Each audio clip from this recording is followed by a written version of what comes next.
Some ancient ruins feel less like places abandoned by humans, and more like places abandoned by time itself. Entire cities sit frozen in silence, untouched for centuries, as if the world around them simply moved on and forgot they existed. Stairways lead nowhere. Corridors end in sealed chambers. Massive stones remain balanced on mountainsides where modern machinery would still struggle to place them today. And in many cases, the deeper archaeologists investigate, the stranger the story becomes. Not because the past is empty, but because too much of it is missing.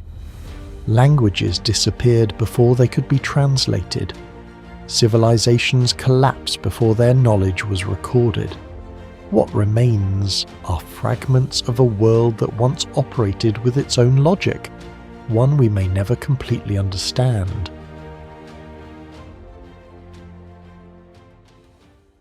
At the narrowest passage between the Caucasus Mountains and the Caspian Sea stands Naryn-Kala Fortress, a fortress so strategically placed that ancient empires called it the Caspian Gate. Its stone walls once stretched from the mountains directly into the sea, creating a barrier that may have controlled one of the only major land corridors between Europe and Asia. But the real mystery is not its size. It is the engineering hidden inside it. After more than 15 centuries of earthquakes, war, salt corrosion, and violent climate shifts, large parts of Naryn-Kala still remain standing with a durability many medieval structures never achieved. Some researchers now believe the fortress preserves construction techniques far more advanced than historians expected from the 6th century. Although Derbent had been known for centuries, the true scale of the Naryn-Kala defensive system only became clear through modern archaeological surveys and satellite mapping. Researchers discovered that the fortress was not an isolated citadel, but part of an enormous interconnected defense network. Twin walls extended roughly 40 kilometers into the Caucasus foothills, while another wall projected hundreds of meters into the Caspian Sea itself. Excavations throughout the 20th century uncovered underground reservoirs, hidden chambers, ancient ceramic pipelines, and multiple construction layers beneath the visible fortress. Geological analysis later suggested that some lower sections might predate the Sasanian Empire entirely. This raised a controversial question. Was Naryn-Kala built on top of an even older unknown fortification system? One of the greatest mysteries surrounding Naryn-Kala is the extraordinary placement of the walls. The fortress sits exactly where the gap between the mountains and the Caspian Sea becomes narrowest in some areas, less than 3 kilometers wide. Ancient engineers effectively turned an entire landscape into a controlled checkpoint. Modern topographic studies show that even a slight deviation in wall alignment would have weakened the defensive choke point dramatically. Yet the walls follow the terrain with remarkable consistency, despite steep slopes and unstable ground. Some sections rise over 20 meters high and exceed 3 meters in thickness. Researchers have compared the strategic concept of Derbent to later large-scale defensive systems such as Great Wall of China, although the construction methods differ significantly. Unlike the Great Wall's long segmented expansions across centuries, Naryn-Kala appears to have been engineered as a concentrated geographic lock designed to seal movement between entire regions. The precision becomes even more impressive considering the technological limitations of the 6th century. No laser surveying equipment existed. No modern leveling systems existed. Yet the wall positioning maximized visibility, terrain advantage, and defensive overlap with astonishing efficiency. The most controversial engineering mystery at Naryn-Kala involves its mortar. Many medieval fortresses deteriorated rapidly after centuries of rain and seismic activity. Yet large sections of Naryn-Kala remain structurally stable despite exposure to salt-heavy Caspian winds, winter freeze-thaw cycles, and repeated earthquakes. Materials scientists studying samples from the fortress discovered unusually dense mineral bonding within the mortar layers. The binding mixture appears to contain lime, combined with volcanic or mineral additives that created crystallization patterns stronger than expected for early medieval construction. In several tests, portions of the mortar demonstrated compressive resistance comparable to some forms of low-grade modern concrete. This surprised researchers because the Caucasus region was never considered a center of advanced cement technology, comparable to the Roman Empire. Roman pozzolanic concrete famously used volcanic ash to create structures that survived for 2,000 years, including harbors exposed directly to seawater. Yet Naryn-Kala displays similar resistance despite being built in a completely different cultural and geological environment. Microscopic analysis also revealed unusually tight adhesion between stone surfaces and mortar layers. Some stones appear almost fused into the wall mass itself. This reduced internal shifting during earthquakes and may explain why certain wall segments cracked without collapsing. Even more mysterious is the consistency of the material. Ancient builders would have needed extremely controlled preparation methods to maintain similar structural performance across such massive construction distances. Historians still debate whether this knowledge was locally developed, imported from Persian engineering traditions, or inherited from an even older lost construction culture. Dagestan lies within a seismically active region where destructive earthquakes have occurred for centuries. Most fortifications from similar periods eventually collapsed under repeated tremors. Naryn-Kala did not. Structural engineers examining the surviving walls found subtle construction features that may have helped absorb seismic energy. Some stone layers contain microscopic spacing gaps that function almost like primitive expansion joints. Instead of transferring stress directly through rigid compression, certain sections appear capable of redistributing force across broader wall surfaces. The fortress also uses unusually thick foundations in critical load-bearing areas. Several retaining walls were built directly into bedrock, reducing instability caused by soil movement. In some locations, outer walls lean slightly inward, a design that may have improved resistance against outward collapse during seismic shocks. Researchers compared these techniques to anti-earthquake principles later seen in parts of Inca masonry and some Byzantine fortifications, yet Naryn-Kala predates many comparable regional examples.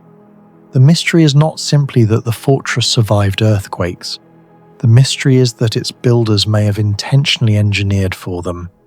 Water was essential for any fortress expected to survive siege warfare. But Naryn-Kala's hydraulic system appears far more sophisticated than historians originally assumed.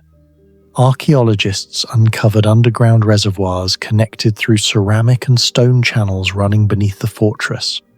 The gradient of several channels is extraordinarily subtle, yet water distribution remained effective across elevated terrain. Some engineers believe the builders exploited natural hydrostatic pressure and elevation differences with remarkable precision. Even minor slope miscalculations would have disrupted flow rates or caused sediment blockage. Yet parts of the system continued functioning for centuries. The underground reservoirs also maintained unusually stable temperatures throughout the year. This reduced algae growth and slowed bacterial contamination. Certain chambers may even have acted as primitive climate-controlled storage spaces. Modern researchers still do not fully understand how ancient engineers maintained long-term water pressure reliability without advanced pumps or metal piping systems. Ground-penetrating radar has revealed multiple unexplored cavities beneath sections of Naryn-Kala. Some tunnels appear intentionally sealed from the inside. Several underground passages are believed to connect the fortress to lower city districts, while others descend toward the coastline. Historians debate whether these tunnels served military escape functions, hidden supply routes, or ceremonial purposes. The The most controversial theory suggests the visible fortress may represent only one phase of a much older underground complex, buried beneath centuries of reconstruction. Excavation remains limited because many lower chambers are structurally unstable. Some archaeologists warn that deeper digging could damage surviving sections of the fortress above. Officially, most historians date Naryn-Kala to the reign of the Sasanian ruler Khosrow Pind during the 6th century. However, several anomalies continue to fuel debate. Lower stone layers exhibit different erosion patterns compared to upper sections. Some foundation blocks appear technologically inconsistent with later masonry. Ancient Armenian and Persian texts also describe Derbent as an already ancient defensive gateway, long before the fortress supposedly reached its final form. Carbon dating remains difficult because stone structures themselves cannot be directly dated. As a result, researchers rely heavily on surrounding organic material and comparative construction analysis. If parts of Naryn-Kala truly predate the Sasanian Empire, the implications would be enormous. It would suggest that advanced, large-scale defensive engineering existed in the Caucasus earlier than historians currently believe. What do you think Naryn-Kala truly was, just a fortress, or evidence of engineering knowledge far ahead of its time? Share your thoughts in the comments below. In the Nazca Desert of southern Peru, one of the driest places on Earth, lies Chauchilla Cemetery, a burial ground where human bodies remained almost intact for more than 1,000 years. Some still have hair attached to their skulls, some still retain skin, and others remain seated exactly as they were buried centuries before the rise of many modern nations. What makes Chauchilla disturbing to archaeologists is not simply the preservation itself, but the level of preservation achieved with what appears to be primitive technology. Compared to Egyptian mummification, which required organ removal, natron salts, and highly specialized embalming rituals, the Nazca culture somehow created bodies that survived extreme spans of time using methods that still are not fully understood. Even today, scientists debate whether the cemetery's preservation was caused purely by desert conditions, or whether the Nazca possessed a far deeper understanding of biological preservation than previously believed. Chauchilla remained largely unknown to the outside world until grave robbers began looting the site during the 20th century. Tombs were broken open across the desert, exposing dozens of seated mummies to open air. What shocked early investigators was that many bodies did not immediately decay after exposure. Hair remained attached, textile wrappings survived, and in several tombs, skulls still contained preserved scalp tissue. Archaeologists later dated many of the burials between approximately AD 200 and AD 900 during the Nazca civilization. The cemetery itself stretches across a harsh desert plateau, receiving less than 1 inch of rainfall annually, where humidity is so low that bacteria responsible for decomposition struggle to survive.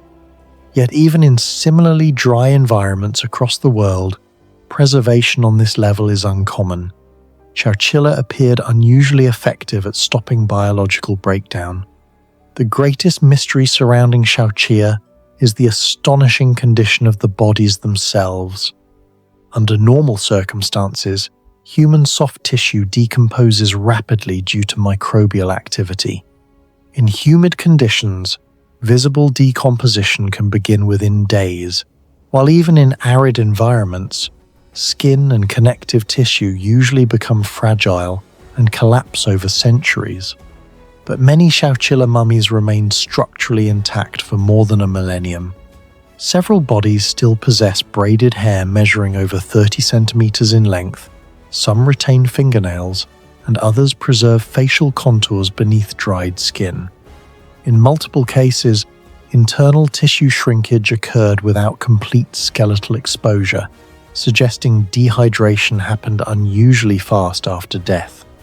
Scientists studying desiccation note that rapid moisture removal is one of the most effective ways to stop bacterial decomposition. Modern laboratories use controlled humidity chambers and chemical drying systems to preserve biological samples.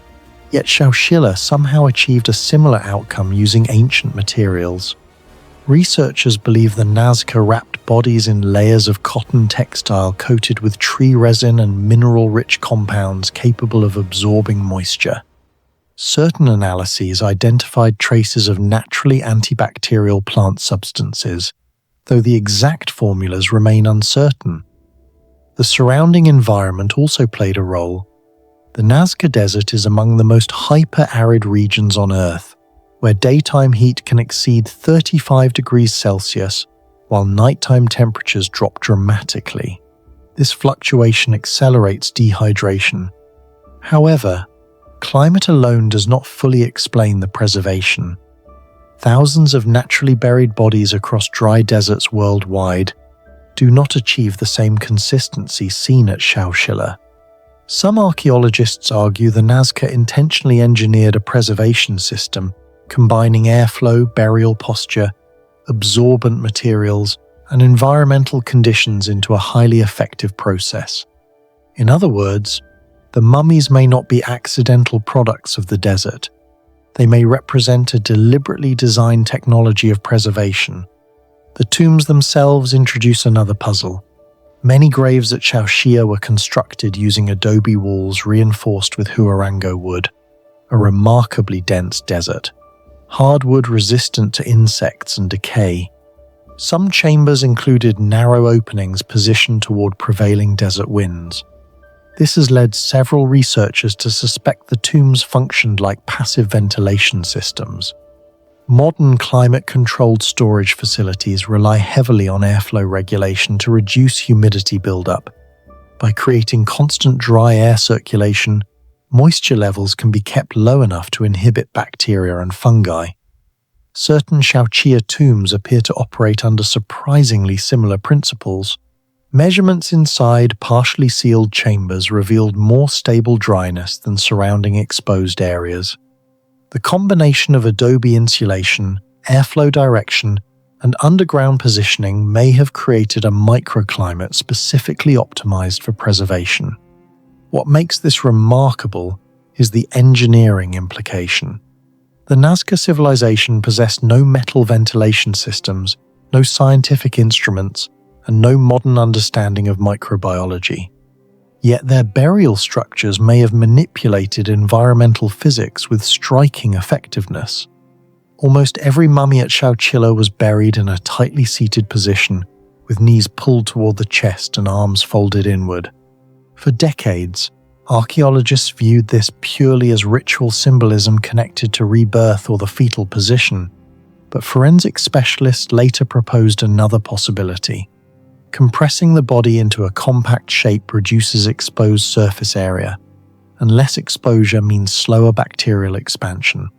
At the same time, tightly wrapped textiles remain in closer contact with skin surfaces, improving moisture absorption during the critical early stages after death.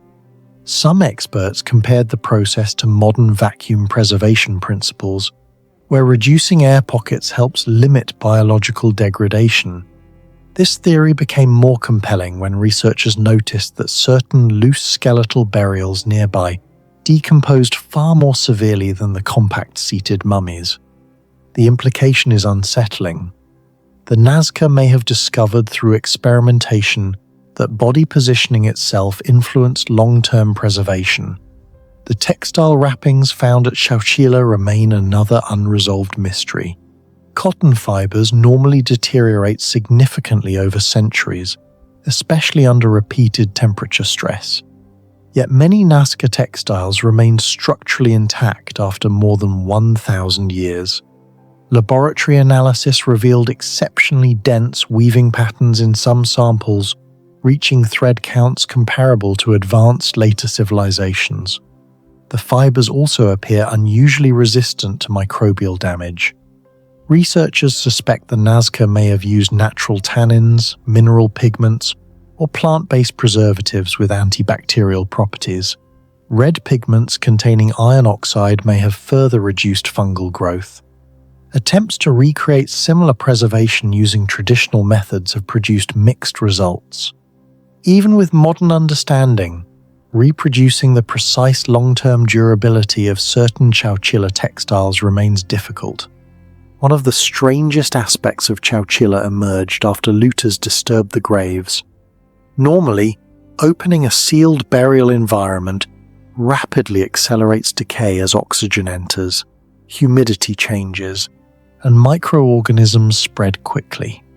Yet many Chauchilla mummies continued surviving in exposed desert conditions for decades after excavation. Some remained recognizable despite direct contact with open air. This suggests the preservation process had already fundamentally altered the bodies before exposure occurred. Scientists believe the tissues had become so thoroughly dehydrated that bacterial colonies could no longer reactivate efficiently. Essentially, the corpses had crossed a threshold where decomposition became extremely difficult, even outside the tomb environment. Very few ancient burial systems demonstrate this level of resilience. Do you think the preservation at Chauchilla Cemetery was purely the result of the desert climate, or did the Nazca civilization possess a forgotten understanding of preservation technology far ahead of its time? Share your thoughts in the comments below. In the remote mountains of Dargavs' City of the Dead, more than 90 stone crypts cling to the slopes above the Fiagden River Valley. From a distance, the site looks less like a cemetery and more like an abandoned mountain village frozen in time. Yet inside these silent stone chambers are hundreds of human remains, many naturally preserved for centuries. No advanced embalming chemicals were used, no modern preservation systems existed. And still, bodies, clothing, wood, and even soft tissue survived in conditions that scientists still struggle to fully explain. The first modern descriptions of Dargavs appeared during Russian expeditions into the Caucasus in the 18th and 19th centuries, though local communities had feared the site for generations. Archaeologists later discovered that many of the crypts dated from roughly the 14th to 18th centuries, built by the ancient Alan people, ancestors of modern Ossetians. Early surveys uncovered stacked human remains, wooden boat-like coffins, preserved fabrics, and a strangely dry internal climate unlike ordinary burial grounds in Eurasia. One of the greatest mysteries surrounding Dargavs is its engineering durability. The necropolis sits at an altitude of more than 1,500 meters in a region exposed to heavy snow, freezing temperatures, mountain winds, and seasonal earthquakes. Under such conditions, medieval stone structures typically deteriorate rapidly unless constantly repaired. Yet many crypts in Dargavs remain standing after hundreds of years with surprisingly limited collapse. The buildings were constructed using layered mountain stone, fitted with remarkable precision, often without heavy mortar reinforcement. Several crypts even feature stepped pyramid-like roofs designed to distribute snow weight downward rather than allowing pressure to accumulate at a single point. Structural engineers comparing the crypts to other medieval mountain settlements in the Caucasus have noted that many ordinary village houses from the same period disappeared centuries ago, while the funerary structures survived. The placement of the necropolis itself raises additional questions. Entire sections were built directly into steep mountain slopes where transporting stone would have been extraordinarily difficult. Some crypts sit on unstable terrain vulnerable to erosion and freeze-thaw cracking. Yet the builders appear to have selected locations that minimized water intrusion and maximized airflow. Even today, several structures maintain internal dryness despite seasonal snowmelt. This suggests that the builders may have possessed practical geological knowledge acquired through generations of mountain survival. Inside the crypts, archaeologists discovered another anomaly. Many bodies had not decomposed normally. Instead of complete skeletal decay, some corpses naturally mummified. Hair, skin fragments, clothing fibers, leather, and wooden objects survived far longer than expected. Similar preservation is usually associated with extremely dry deserts like Egypt's Western Desert, or freezing environments such as the Andean ice mummies. Dargavs fits neither category perfectly. The Caucasus Mountains experience moisture, snowfall, and temperature fluctuations that should accelerate biological breakdown. Yet the site behaves almost like a giant natural preservation chamber. This leads to the most controversial scientific mystery of Dargavs, the unexplained control of microbial activity inside the crypts. Human decomposition is normally driven by bacteria, fungi, moisture, oxygen balance, and insect activity. In most burial environments, microbes begin breaking down soft tissue within days. Over decades or centuries, organic material almost completely disappears unless environmental conditions intervene. But at Dargavs, the decomposition process appears to have slowed dramatically in certain crypts without artificial embalming. Researchers studying the site observed that many crypts contain narrow ventilation openings positioned with unusual consistency. At first glance, the holes appear decorative or symbolic. However, airflow measurements suggested they may create passive air circulation through pressure differences between interior and exterior temperatures. This airflow reduces humidity inside the chambers and prevents stagnant moisture from accumulating. Lower humidity dramatically suppresses bacterial growth and fungal expansion. Modern microbiology demonstrates that most decomposition bacteria thrive in moist conditions above roughly 60% relative humidity. Some studies conducted in mountain crypt environments indicate that Dargavs chambers may maintain humidity levels far below surrounding outdoor conditions during large parts of the year. In effect, the crypts may function as primitive environmental control systems. The mystery deepens because the builders likely had no formal knowledge of microbiology. Germ theory would not emerge until the 19th century with scientists such as Louis Pasteur. Yet through observation and experimentation, the Allen builders may have discovered that certain structural designs slowed decay. If true, this would represent a remarkable example of empirical environmental engineering centuries before modern science explained the mechanisms involved. The stone itself may also contribute to preservation.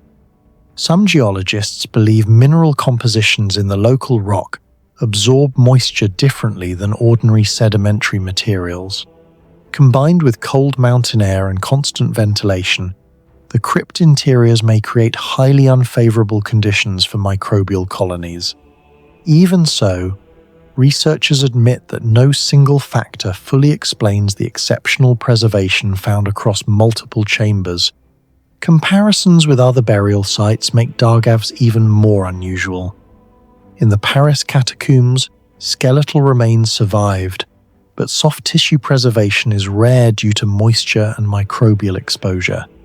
In Egypt, artificial embalming chemicals were crucial to long-term preservation.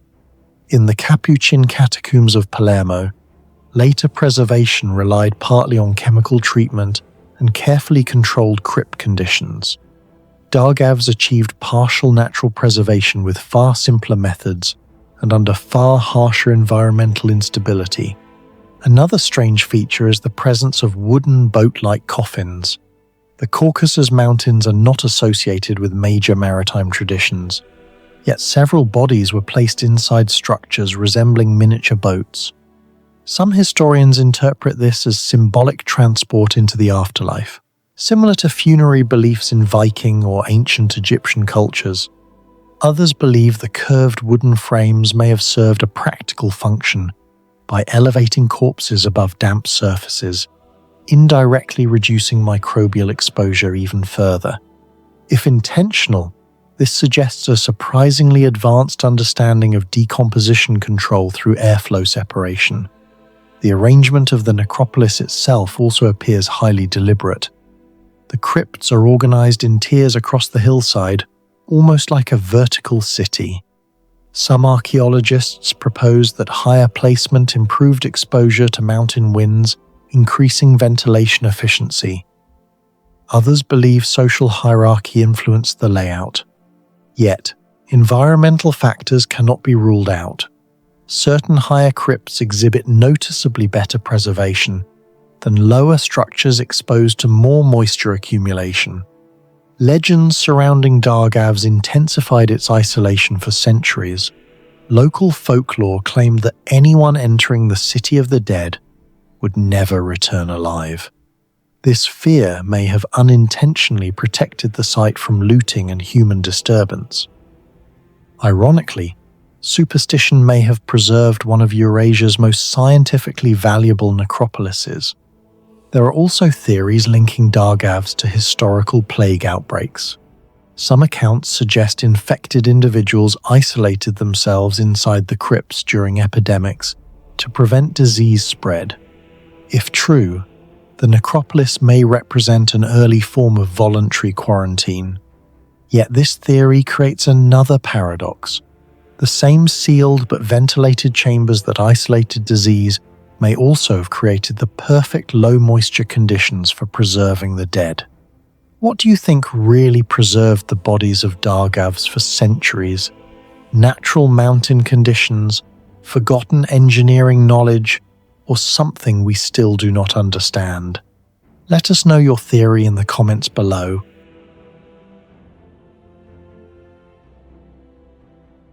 Near the edge of the Mediterranean Sea in Alexandria, Egypt, one of the strangest underground structures ever discovered still survives beneath the modern city, Catacombs of Shoqafa. Carved more than 18 centuries ago into unstable coastal rock, the site descends over 30 meters below ground through spiraling tunnels, hidden chambers, massive burial halls, and engineering features that still puzzle modern researchers. Unlike ordinary tombs of the Roman world, Shoqafa appears almost impossible for its time, a hybrid underground complex combining Egyptian, Greek, and Roman architecture, while surviving in an environment where groundwater, salt corrosion, and structural collapse should have destroyed it centuries ago. The catacombs were accidentally rediscovered in 1900, after a donkey reportedly fell into a hidden shaft in Alexandria. When archaeologists descended into the opening, they uncovered an enormous underground necropolis extending through multiple levels beneath the city. The deeper researchers explored, the stranger the structure became. Entire halls had been carved directly into bedrock. Giant sarcophagi appeared too large to have been transported through the existing corridors. Decorative carvings blended Egyptian gods with Roman military armor, and at the center stood a massive vertical shaft descending through the complex with an engineering precision unexpected for the 2nd century AD. What shocked researchers most was not simply the art or the scale, it was the structural stability. Alexandria sits directly beside the Mediterranean coastline, where groundwater pressure and salt infiltration constantly weaken underground stone. Modern underground construction in similar coastal geology requires extensive reinforcement systems, waterproofing membranes, drainage control, and pressure calculations. Yet Shoqafa survived for nearly 2,000 years with large sections still structurally intact. The catacombs were carved primarily into limestone layers beneath Alexandria. Geological surveys show that portions of this limestone contain fractures and porous zones vulnerable to water intrusion. Over centuries, rising groundwater eventually flooded the lowest level of the structure. However, the upper levels remain remarkably stable despite continuous exposure to humidity and salt-rich air. This raises one of the greatest engineering mysteries surrounding the site. How did ancient builders create a multi-level underground complex so close to sea level without catastrophic collapse? The structure descends through a spiral staircase wrapped around a cylindrical central shaft. Modern laser analysis suggests the shaft maintains unusually consistent curvature and alignment over its depth. Creating such symmetry underground using oil lamps, hand tools, and primitive surveying equipment would have been extraordinarily difficult. Even minor alignment errors could have destabilized the surrounding rock. Some engineers compare the complexity of the excavation to later Byzantine underground systems built centuries afterward, yet Shoqafa predates many of them.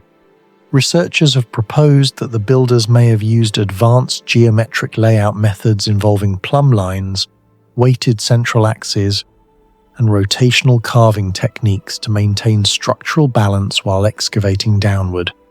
The deeper chambers reveal another puzzle. Several burial rooms contain ceilings spanning large open spaces with relatively limited support columns. In modern tunneling, underground chambers near coastal environments often require thick reinforcement to prevent gradual collapse caused by stress redistribution in surrounding rock. Yet many ceilings at Shoqafa remained intact for over 1800 years. Archaeologists believe the builders may have intentionally followed natural stress lines within the limestone to reduce pressure concentration. Some structural analysts suggest the curved layout of corridors and chambers distributed loads more evenly than rectangular excavation designs common in later underground tombs. If true, this would indicate an unexpectedly sophisticated understanding of underground stability. Water management remains even more mysterious. Today, the lowest level is submerged, but evidence suggests the builders originally maintained dry lower chambers for centuries. No complete drainage system has survived, yet several narrow channels and hidden recesses indicate some form of ancient water control may once have existed. Certain researchers believe the catacombs used passive drainage gradients combined with airflow circulation to reduce moisture accumulation. This becomes even more impressive when compared to other ancient underground sites. Early Roman catacombs near Rome were generally shallower and excavated in softer volcanic tuff, easier to cut and stabilize. Nabatean tomb systems in Petra benefited from dry desert conditions with minimal groundwater intrusion. Shoqafa faced the opposite challenge: unstable humidity, salt exposure, and coastal groundwater pressure. The central shaft itself may have served more than a ceremonial function. Many historians believe it acted as a mechanical transport system for lowering bodies and heavy materials into deeper levels. The shaft extends vertically through multiple floors and is surrounded by a spiral staircase with remarkably even geometry. Some researchers speculate that pulley systems or rotating lifting mechanisms once operated there. The engineering challenge would have been enormous. Certain stone sarcophagi inside the burial chambers weigh several tons. Their dimensions exceed the width of some connecting corridors, suggesting they were either carved in place or installed during a carefully planned construction sequence before surrounding passages were completed. This has led to comparisons with locked construction techniques seen in certain megalithic sites, where builders completed inner structural elements before sealing external access points. No definitive explanation has fully resolved how the largest burial containers were positioned underground. The artistic precision inside the catacombs creates additional technical questions. Many reliefs were carved directly into subterranean walls under extremely low light conditions. Tool marks on several surfaces indicate fine finishing rather than rough excavation. Some walls maintain surprisingly flat planes and balanced proportions despite being carved deep underground. Modern archaeologists working inside the chambers often require portable lighting systems and stabilizing equipment simply to document the carvings safely. Producing highly symmetrical sculptures in such confined spaces using ancient oil lamps would have required careful planning and possibly advanced geometric marking systems. Even more unusual is the fusion of cultural symbolism throughout the complex. At Shoqafa, Egyptian gods appear wearing Roman armor. Serpents display Greek artistic influence beside traditional Egyptian funerary imagery. The architectural columns follow Greco-Roman proportions, while burial symbolism remains strongly Egyptian. This was not random decoration. The integration is systematic and balanced throughout the site. Historians see the catacombs as physical evidence of Alexandria's unique cultural fusion during Roman Egypt. Yet some researchers argue the consistency of the design suggests centralized planning by architects deeply familiar with all three traditions simultaneously. The burial complex also includes a chamber, known as the triclinium, where families likely held ceremonial funeral feasts for the dead. Its ventilation properties remain unusual. Certain chambers maintain cooler temperatures and more stable airflow than surrounding sections. Researchers believe the arrangement of shafts, corridors, and staircases may have unintentionally or intentionally created passive air circulation patterns underground. This possibility has fascinated environmental engineers because airflow control is a critical challenge in enclosed underground architecture. Some modern passive cooling concepts use principles remarkably similar to airflow distribution systems observed in ancient subterranean structures. As exploration continued through the 20th century, additional mysteries emerged. Radar studies around parts of Alexandria suggest there may still be undiscovered cavities beneath the known catacombs. Flooded lower sections remain difficult to investigate fully due to structural risks and water intrusion. Some archaeologists suspect the currently known structure may represent only part of a much larger underground necropolis, extending beneath the modern city. If true, vast sections may remain inaccessible beneath rising groundwater and urban development. What do you think ancient builders truly understood about underground engineering that modern history may have underestimated? Share your thoughts in the comments below.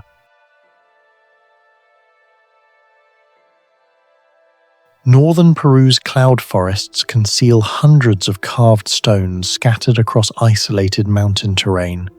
Their symbols are weathered, but still unnervingly sharp. Some contain channels so precise they can still guide rainwater today, while others display geometric cuts that should have eroded centuries ago. No one knows exactly who carved them, how they maintained such consistency across vast distances, or why the marks have survived in an environment designed to destroy stone. This is the mystery of Piedras Marcadas. Local communities had known about the carved stones for generations, but systematic attention only began when explorers and regional archaeologists documented clusters of engraved rocks hidden throughout the Amazonas highlands during the 20th century. Many of the stones were found partially buried beneath vegetation, moss, and layers of sediment produced by centuries of heavy rainfall. What initially appeared to be ordinary petroglyphs soon became something far stranger. Researchers noticed recurring geometric structures, unusually uniform carving depths, and stone surfaces that seemed to resist erosion far beyond expectations for the region's climate. Unlike isolated ceremonial carvings found in many ancient cultures, Piedras Marcadas appears distributed across an enormous landscape. Some engraved stones are separated by kilometers, yet contain remarkably similar patterns, including concentric circles, parallel channels, stepped geometric lines, spiral motifs, and interconnected grooves. The consistency is one of the site's greatest mysteries. Modern analysis of ancient petroglyphs usually reveals irregular carving pressure caused by primitive stone tools, yet several grooves at Piedras Marcadas maintain surprisingly stable width and depth over long distances. In some cases, the cuts remain unnervingly straight, despite being carved into naturally uneven rock surfaces. This becomes difficult to explain using only basic hammerstone technology. At sites like Chavin de Huanta, archaeologists identified advanced stoneworking methods involving abrasion with quartz sand and repeated polishing, but Piedras Marcadas exists far outside the major monumental centers traditionally associated with high engineering capability in the Andes. That geographical isolation raises a disturbing possibility. Complex technical knowledge may have been far more widespread in ancient South America than historians once believed. This is the most technically mysterious aspect of Piedras Marcadas. The Amazonas mountain region experiences intense seasonal rainfall, constant humidity, biological growth, and severe thermal fluctuation between day and night. Under such conditions, exposed carvings normally degrade rapidly. Water penetrates microscopic fractures, moss and lichen slowly dissolve mineral surfaces, and temperature expansion gradually destroys shallow engravings. Yet many of the carvings at Piedras Marcadas remain astonishingly clear. Some grooves still possess sharp internal angles that should have rounded long ago through natural weathering, while others preserve smooth interior surfaces despite centuries, possibly over a millennium, of direct environmental exposure. This is deeply unusual from a geological standpoint. Studies of sandstone and sedimentary rock erosion in humid tropical environments often show measurable surface degradation occurring within only several centuries, especially on exposed slopes. In comparable climates across Central America, many ancient carvings have become almost unreadable due to biological and chemical erosion, but portions of Piedras Marcadas appear preserved beyond expected rates. One theory suggests the ancient builders may have intentionally altered the stone surface before carving. Experimental archaeology has demonstrated that thermal treatment can temporarily harden certain rock surfaces by driving out moisture and modifying mineral structure. If ancient craftsmen heated the rock before engraving, the outer layer may have become more resistant to water penetration. Another hypothesis involves mineral polishing. Microscopic analysis at other ancient Andean sites revealed evidence of abrasion using silica-rich materials capable of creating highly compacted surfaces. Repeated polishing with quartz sand can reduce porosity and create smoother finishes that resist water retention. If similar methods were used at Piedras Marcadas, the carvings may have survived because their surfaces became less vulnerable to erosion. There is also the possibility of unknown mineral treatments. Some researchers have speculated that plant-based acidic compounds or naturally occurring mineral slurries may have been used to chemically stabilize the engraved surfaces. While no definitive evidence has confirmed this theory, the durability of the carvings continues to challenge standard explanations. Even more mysterious is the uneven pattern of preservation. Certain carvings exposed directly to rainfall remain visible, while nearby unworked surfaces show heavier degradation. In geological terms, that inversion makes little sense. Normally, engraved areas weather faster because they contain exposed fractures and thinner material boundaries. Instead, some engraved zones appear more durable than the untouched rock surrounding them. That anomaly has fueled comparisons with other ancient engineering mysteries, including the unusually resilient mortar of Kuélap, the water-resistant stone channels of Sacsayhuaman, and the polished granite interiors of ancient Egyptian structures that still retain machining-like smoothness after thousands of years. The implication is unsettling. The creators of Piedras Marcadas may have possessed practical material knowledge now largely forgotten. Several carved stones contain interconnected channels capable of directing flowing water with surprising efficiency. During heavy rainfall, researchers observed water traveling along engraved pathways into small collection basins carved directly into the stone surface. Some channels maintain gradual slopes so consistent that water flow remains stable rather than chaotic. This suggests intentional hydraulic planning. Ancient Andean civilizations possessed remarkable water engineering abilities.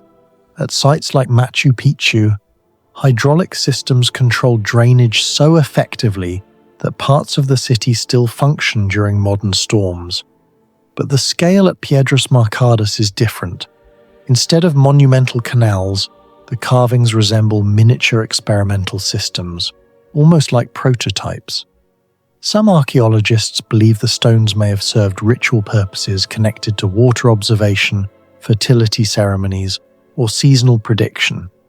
Others suspect the grooves functioned as practical hydrological models used to understand runoff patterns in mountainous terrain.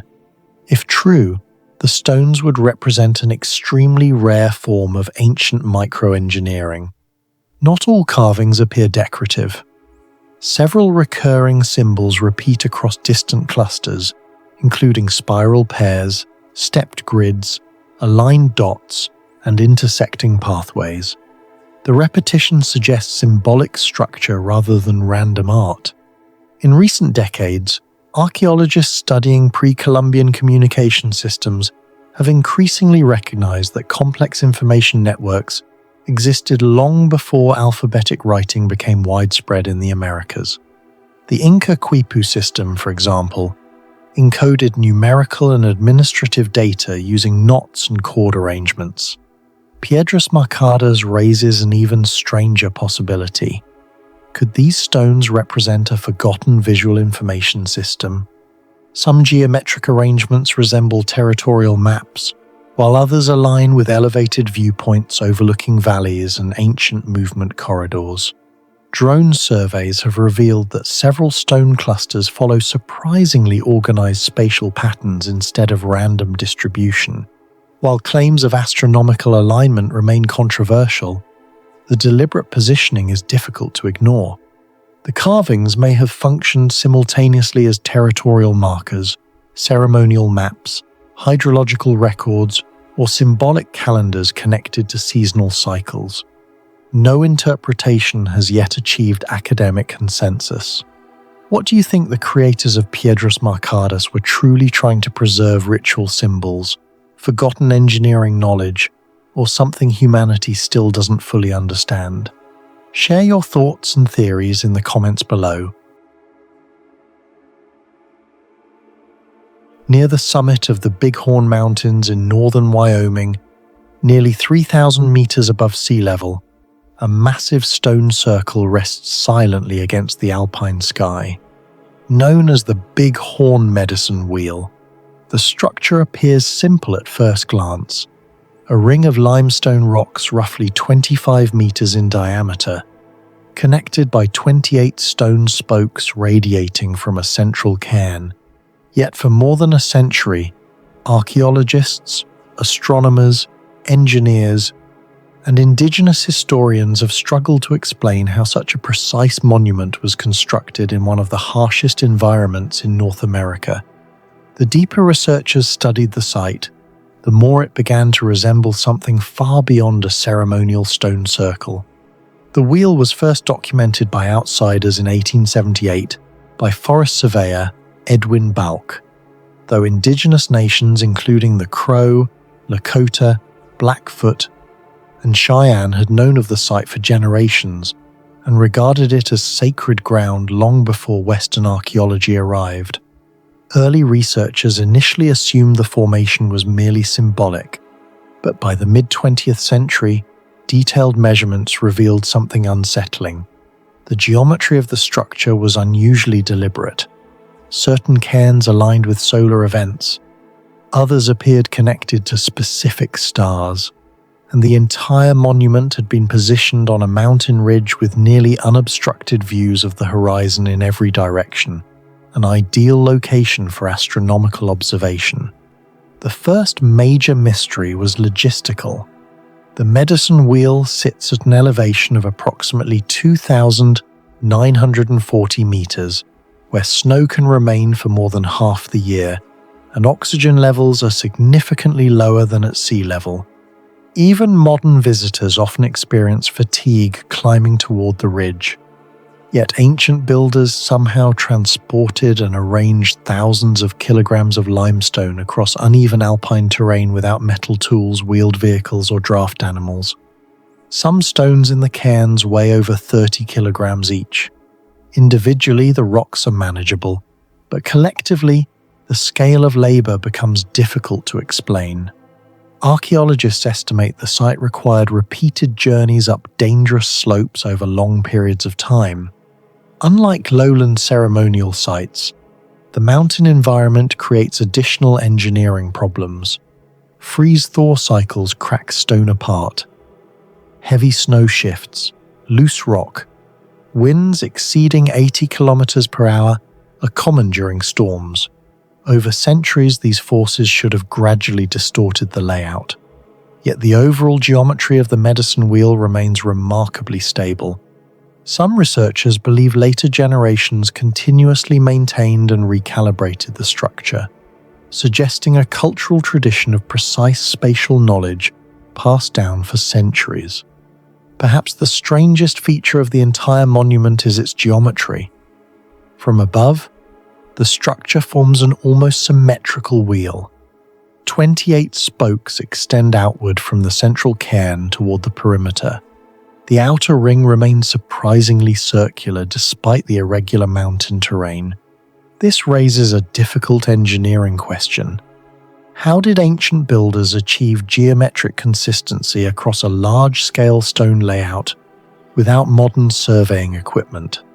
Creating a near-perfect radial design on uneven ground is extraordinarily difficult even with simple tools. Small angular errors become magnified over long distances. Modern engineers use calibrated measurement systems, fixed reference points, and mathematical calculations to maintain radial symmetry. Yet, at Big Horn, researchers found evidence suggesting the builders maintained surprisingly accurate spatial relationships between the cairns and spokes. Some archaeologists argue that ropes, shadow measurements, or solar positioning methods could have been used, but no direct evidence of the construction methodology survives. Experimental archaeologists attempting to recreate similar radial stone structures discovered that maintaining equal spoke spacing without standardized measurements quickly becomes chaotic. Slight deviations accumulate rapidly, distorting the circle. At Big Horn, however, the wheel preserves a coherent layout, visible even from aerial imagery.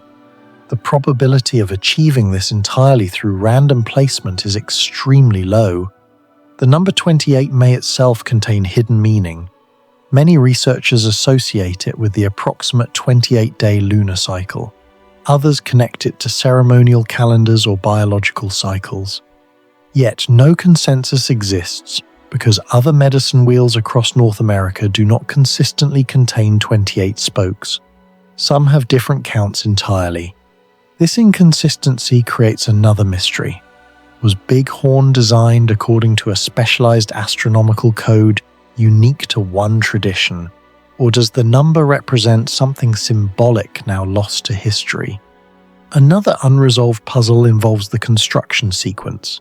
Some cairns appear older than others.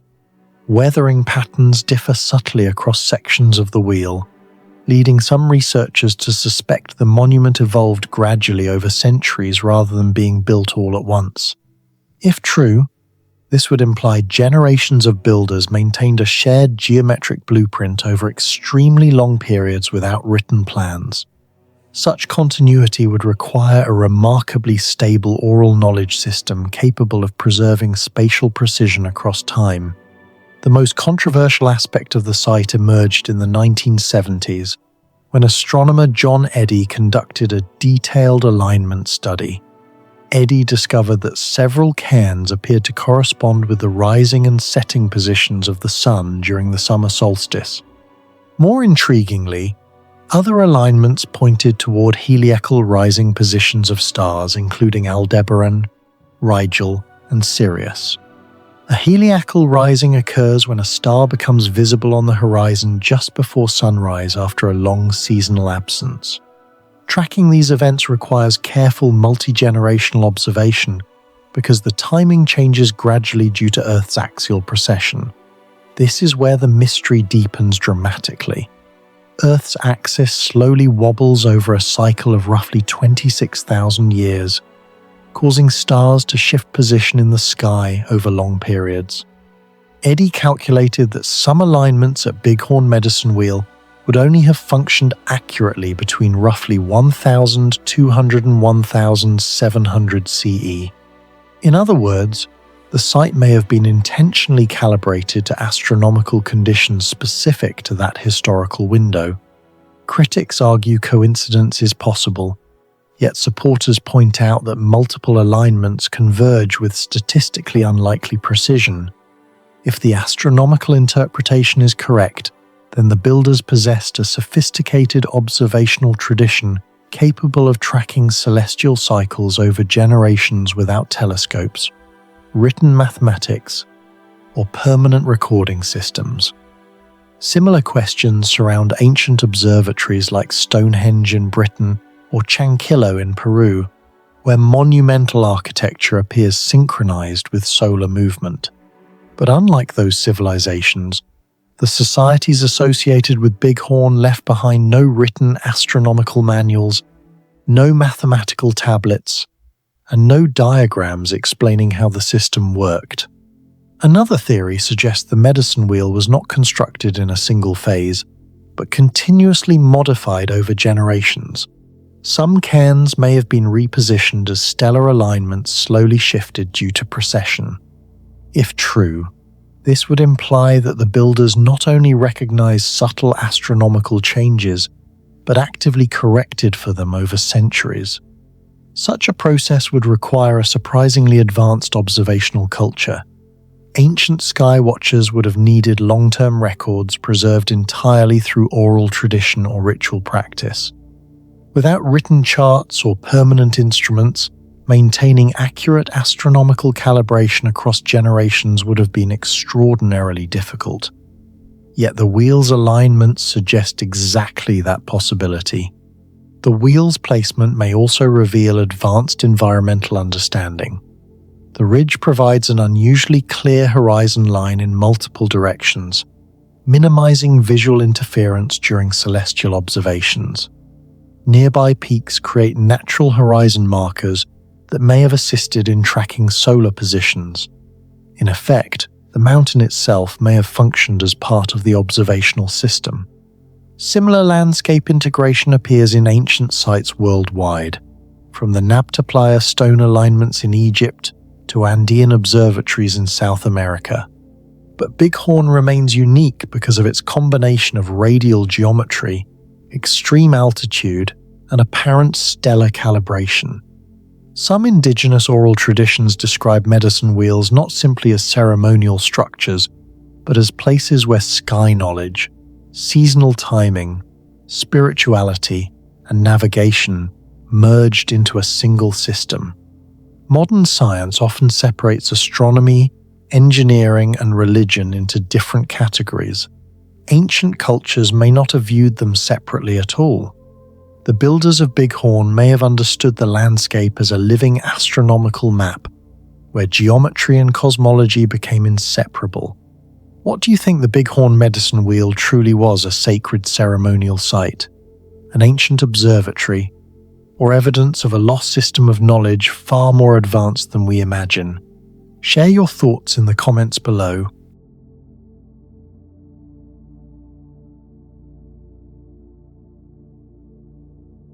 On the windswept coast of Brittany in northwestern France, hidden beneath layers of stone older than Stonehenge and nearly 2,000 years older than the Great Pyramid of Giza, lies one of the most unsettling engineering mysteries of prehistoric Europe, Cairn of Barnenez.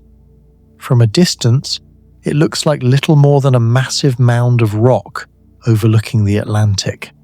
But inside this ancient structure are 11 burial chambers, sophisticated pressure distribution systems, mysterious carvings, and evidence of construction techniques that continue to challenge modern understanding of Neolithic engineering. Built between roughly 4,850 and 4,500 BCE, Barnenez was created at a time when humanity supposedly had no metal tools, no written language, no wheel, and no advanced mathematics. Yet the monument still stands after more than 6,000 years of storms, erosion, and shifting ground. The modern rediscovery of Barnenez happened almost by accident. In the 1950s, quarry workers began dismantling parts of the stone mound for construction material. During the destruction process, hidden internal chambers suddenly appeared beneath the rock layers. Archaeologists quickly realized they were not looking at a natural hill or simple burial mound, but one of the oldest and largest megalithic mausoleums ever discovered in Europe.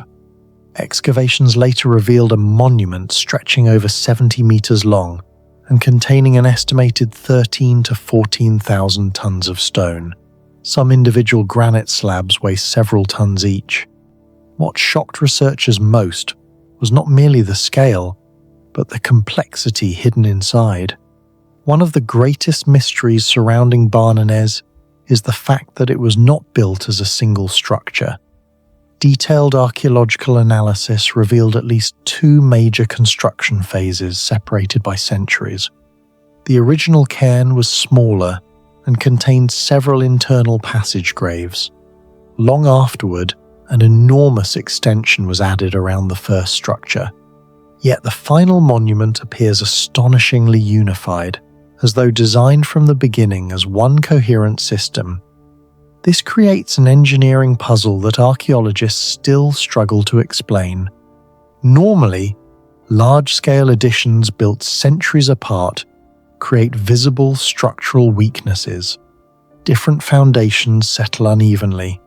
Weight distribution changes, pressure points crack older chambers. But Barnenez behaves differently. The second phase integrates so effectively with the earlier monument that the structure survived for over 6 millennia, despite exposure to Atlantic humidity, seasonal temperature changes, and constant coastal wind erosion. Modern structural studies suggest the builders somehow understood how to redirect enormous vertical pressure outward through carefully angled stone placement. Several chambers use corbel vaulting, a primitive but highly effective technique where stones slightly overlap inward layer by layer until they form a stable roof without mortar.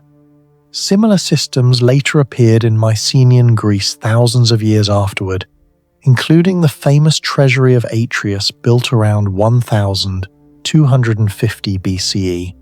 Yet Barnenez predates those structures by more than 3,000 years. This raises deeply uncomfortable questions about the level of practical engineering knowledge possessed by Neolithic societies.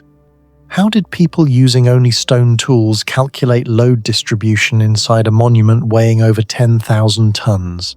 How did they predict structural stress without formal mathematics, blueprints, or metal reinforcement?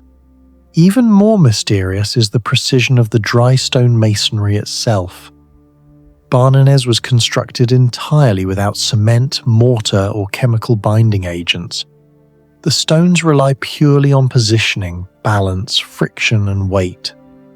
Many interior sections remain intact today, despite carrying thousands of tons of overhead mass for over 6,000 years. Researchers studying the monument discovered that the builders did not use random stone selection. Different materials appeared deliberately chosen for different functions. Granite was often used in high-pressure structural zones because of its compressive strength. Dolerite was selected for certain chamber walls. Schist slabs were used in roofing sections where thinner layered stones were advantageous. This suggests the builders possessed a surprisingly advanced empirical understanding of geology and material behavior. Modern experiments in experimental archaeology have attempted to recreate similar dry stone chambers using only Neolithic-level technology. The results demonstrate how extraordinarily difficult such construction actually is. Even with modern understanding, maintaining long-term stability without mortar requires exceptional precision. Another mystery lies within the internal atmosphere of the chambers themselves. Several rooms produce unusual acoustic resonance effects. Low-frequency sounds amplify dramatically inside certain passageways, particularly during rhythmic percussion or chanting. Researchers have observed similar acoustic phenomena at other megalithic sites, including Newgrange in Ireland and Maeshowe in Scotland. Some acousticians argue the resonance may simply be accidental, caused by chamber geometry. Others believe the effects may have been intentional, especially because ritual chanting appears across many prehistoric burial traditions. If intentional, this would imply Neolithic builders understood practical acoustic manipulation thousands of years before the scientific study of sound even existed. The carvings inside Barnenez deepen the mystery further. Several stones containing graved symbols including arcs, wave-like patterns, axe motifs, and abstract geometric forms. Their meaning remains unknown. Unlike Egyptian hieroglyphs or Mesopotamian cuneiform, these symbols cannot be translated because no associated written system survived. Yet what makes them remarkable is their similarity to carvings found across distant Atlantic megalithic cultures. Comparable motifs appear in Ireland, Western France, the Iberian Peninsula, and parts of the British Isles. This consistency hints at something historians once considered unlikely: large-scale communication networks between prehistoric coastal societies. For decades, archaeologists viewed Neolithic communities as relatively isolated farming populations with limited mobility. Barnenez challenges that assumption. The Atlantic facade of Europe may have functioned as a connected maritime corridor thousands of years before the rise of classical civilizations. Similar tomb architecture, solar alignments, stone art, and engineering methods appear across enormous geographical distances. Some researchers now believe prehistoric seafaring capabilities may have been far more advanced than traditionally assumed. Simple wooden boats traveling along coastlines could have transmitted architectural ideas, ritual practices, and construction techniques between distant regions over many generations. Astronomical alignment is another debated aspect of Barnenez. Unlike Newgrange, whose winter solstice illumination is extremely precise, Barnenez does not display a universally agreed solar alignment. However, several chambers appear oriented towards seasonal sunrise positions. If these orientations were deliberate, they would imply systematic long-term observation of the sun and seasonal cycles. Such knowledge would have been essential for agricultural societies, but integrating it into massive stone architecture suggests ceremonial or cosmological significance beyond mere practicality.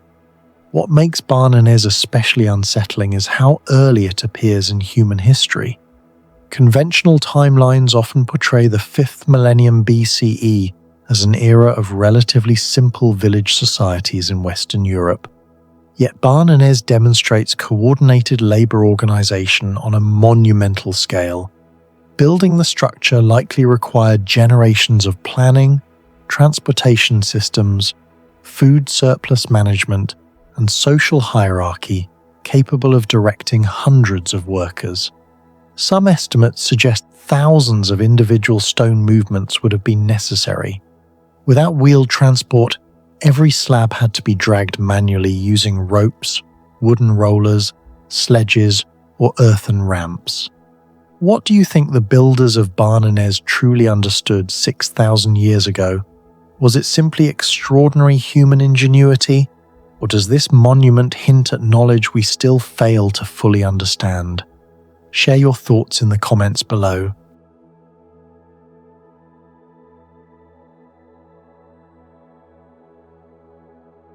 Far from the great civilizations of Egypt and Mesopotamia, across the northern plains of Sardinia, Italy, stands Monte d'Accoddi, a prehistoric monument so unusual that archaeologists still struggle to explain it. Built more than 5,000 years ago, the structure looks less like a European temple and more like a Mesopotamian ziggurat, a massive raised platform connected to a ceremonial ramp, aligned toward the sky. At a time when most of Europe was still dominated by simple megalithic tombs and tribal settlements, Someone on this isolated Mediterranean island engineered a stepped ritual complex with astronomical precision, advanced foundation stability, and a scale that seems centuries ahead of its era. Monte da Codi remained hidden for thousands of years beneath layers of soil and agricultural land. Although locals knew of strange stone formations in the area, the true scale of the monument was not revealed until systematic excavations began in the 1950s under Italian archaeologist Ercole Contu. As layers of earth were removed, researchers uncovered something unprecedented in prehistoric Europe: a raised ceremonial platform nearly 10 meters high, connected to a 40-meter ramp leading toward a sacred altar zone. Radiocarbon dating later revealed that the first phase of the structure was built around 4000 BCE during the Ozieri culture, then dramatically enlarged around 3000 BCE. This meant the monument predated many famous Mediterranean temples and was already ancient when Stonehenge was still in its earliest stages. The greatest mystery surrounding Monte da Codi is not its size, but its orientation. The long ceremonial ramp does not appear to follow terrain efficiency or defensive strategy. Instead, it aligns closely with celestial directions associated with the rising sun during key seasonal periods. Archaeologists and archaeoastronomers studying the site noticed that the main axis points towards solar events connected to agricultural cycles. The angle is too consistent to be dismissed as coincidence. For a Neolithic society without compasses, optical instruments, or advanced geometry, achieving such directional stability would have required decades of repeated sky observation. This is where the mystery deepens. Ancient alignment is common in famous sites like Stonehenge or Newgrange, but Monte da Codi differs in one crucial way. Its alignment is integrated into an elevated architectural platform rather than a simple standing stone arrangement. That means the builders were not only observing celestial motion, but embedding those calculations into large-scale engineering. Even a small deviation of 2 or 3 degrees would alter the solar effect over generations due to astronomical precession and horizon variation. Yet modern measurements suggest the orientation remained remarkably intentional. Some researchers believe the ramp functioned almost like a ceremonial processional path, synchronized with sunrise events, creating a controlled visual experience during rituals. The implications are enormous. It suggests that a prehistoric Sardinian culture may have possessed a sophisticated observational tradition long before formal mathematical astronomy emerged in the Mediterranean world. Monte da Codi presents another major contradiction. Its construction methods do not match the technological assumptions of Neolithic Europe. The final structure required thousands of tons of limestone blocks, compacted earth, and layered fill material. Some stones weighed several tons each. Yet there is no evidence that the builders possessed metal cranes, wheeled transport systems, or large domesticated draft animals capable of hauling such weight efficiently. The monument's stability is even more puzzling.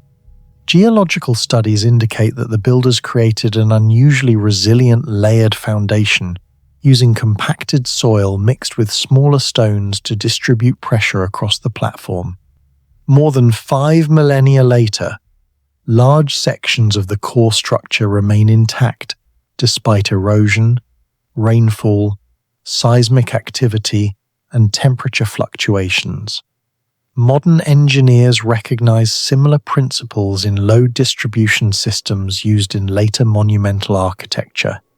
The mystery is not simply how the structure was built, but how prehistoric builders understood enough about weight transfer and ground compression to prevent catastrophic collapse. Unlike many megalithic sites that rely purely on massive stone stacking, Monte da Codi combines earth engineering with stone architecture in a highly coordinated way. That hybrid design resembles techniques later seen in Mesopotamian ceremonial platforms rather than contemporary European monuments. Perhaps the most controversial aspect of Monte de Codi is its resemblance to Near Eastern ziggurats. The monument includes a raised sacred platform, an ascending ceremonial ramp, elevated ritual access, and an isolated altar area, all features strongly associated with Mesopotamian religious architecture. Yet Sardinia lies more than 3,000 kilometers from ancient Sumer. During the 4th millennium BCE, no known empire connected these regions directly. Conventional historical models describe Europe at that time as fragmented into small tribal societies with limited maritime exchange. Monte de Codi challenges that assumption. Some archaeologists argue the similarities are coincidental, a case of parallel architectural evolution. Others believe the monument may preserve evidence of cultural transmission across early Mediterranean trade networks that existed long before historians once believed possible. The debate intensified after the discovery of exotic materials in prehistoric Sardinia linked to long-distance exchange routes. Obsidian from Monte Arci had already circulated widely across the Mediterranean during the Neolithic period. If volcanic glass could travel across sea routes thousands of years before classical civilization, perhaps ideas and ritual architecture could as well. Near the platform, archaeologists discovered a massive standing stone, a large sacrificial slab, and extensive animal remains. Bones from cattle, sheep, goats, and pigs were concentrated around ritual areas in quantities suggesting repeated ceremonial activity over centuries. Chemical analysis of parts of the altar zone revealed traces of intense burning and organic residue, implying controlled fire rituals conducted many times over long periods. Some sections appear deliberately scorched rather than accidentally burned. This raises disturbing possibilities. Monte de Codi may not have been simply a symbolic temple, but a center for highly structured sacrificial ceremonies tied to astronomical events. The elevated platform itself may have enhanced visibility during rituals. Fires lit atop the structure would have been visible across the surrounding plains, transforming the monument into both a sacred stage and a territorial signal. Another unresolved mystery is the location itself. Unlike fortified hilltop sanctuaries common in later ancient cultures, Monte de Codi sits on relatively open terrain with little natural defensive advantage. This suggests the site was chosen for reasons unrelated to warfare. Some researchers suspect the builders selected the area because of its horizon visibility and astronomical sightlines. Others point to possible geological or symbolic significance connected to the surrounding landscape. Ground-penetrating radar surveys have also hinted that additional buried structures may still exist around the main platform. If true, the visible monument may represent only the ceremonial center of a much larger sacred complex now lost beneath the earth. What makes Monte de Codi so unsettling to archaeologists is the timing. The structure appears during a period when Europe supposedly lacked centralized states, formal engineering traditions, and advanced astronomical systems. Yet here stands a monument combining celestial alignment, ceremonial urban planning, large-scale earthworks, stone transport logistics, and long-term structural stability all on an island. Civilization rarely considered a technological center of the prehistoric world. Then, almost as suddenly as it appeared, the architectural tradition vanished. After the site was abandoned around 1800 BCE, no later Sardinian culture continued building anything remotely similar. The design philosophy disappeared from European prehistory as though it belonged to a lost experimental phase of civilization itself. So what do you think Monte de Codi truly was? An isolated prehistoric experiment? A forgotten center of astronomical knowledge, or evidence of contact with civilizations far beyond Sardinia? Share your thoughts and theories in the comments below.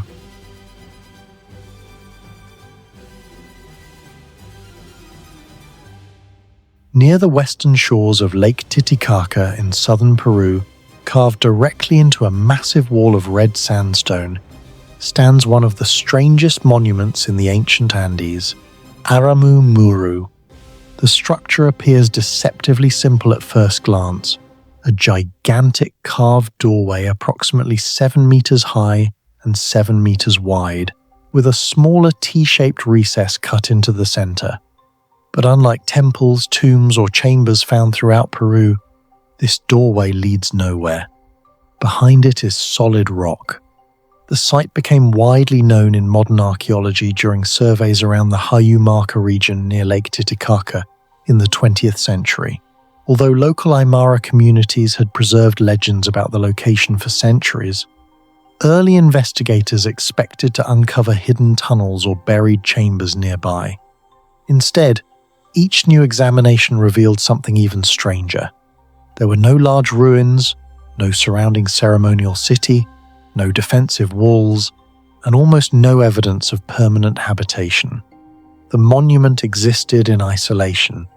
Later, geological and archaeological examinations identified unusual tool marks, flattened surfaces, and symmetrical carving patterns inconsistent with rough ceremonial shrines commonly built in the region. Every expedition seemed to deepen the mystery rather than solve it. The greatest puzzle surrounding Aramu Muru is not its mythology, but its apparent lack of practical purpose. Ancient civilizations rarely invested enormous labor into structures without clear function. Egyptian false doors symbolized portals for the dead. Maya ceremonial entrances connected plazas to sacred precincts. Inca gateways controlled movement through fortified settlements. Aramu Muru does none of these things. The carved facade is enormous. Researchers estimate that several dozen tons of rock were removed from the cliff face.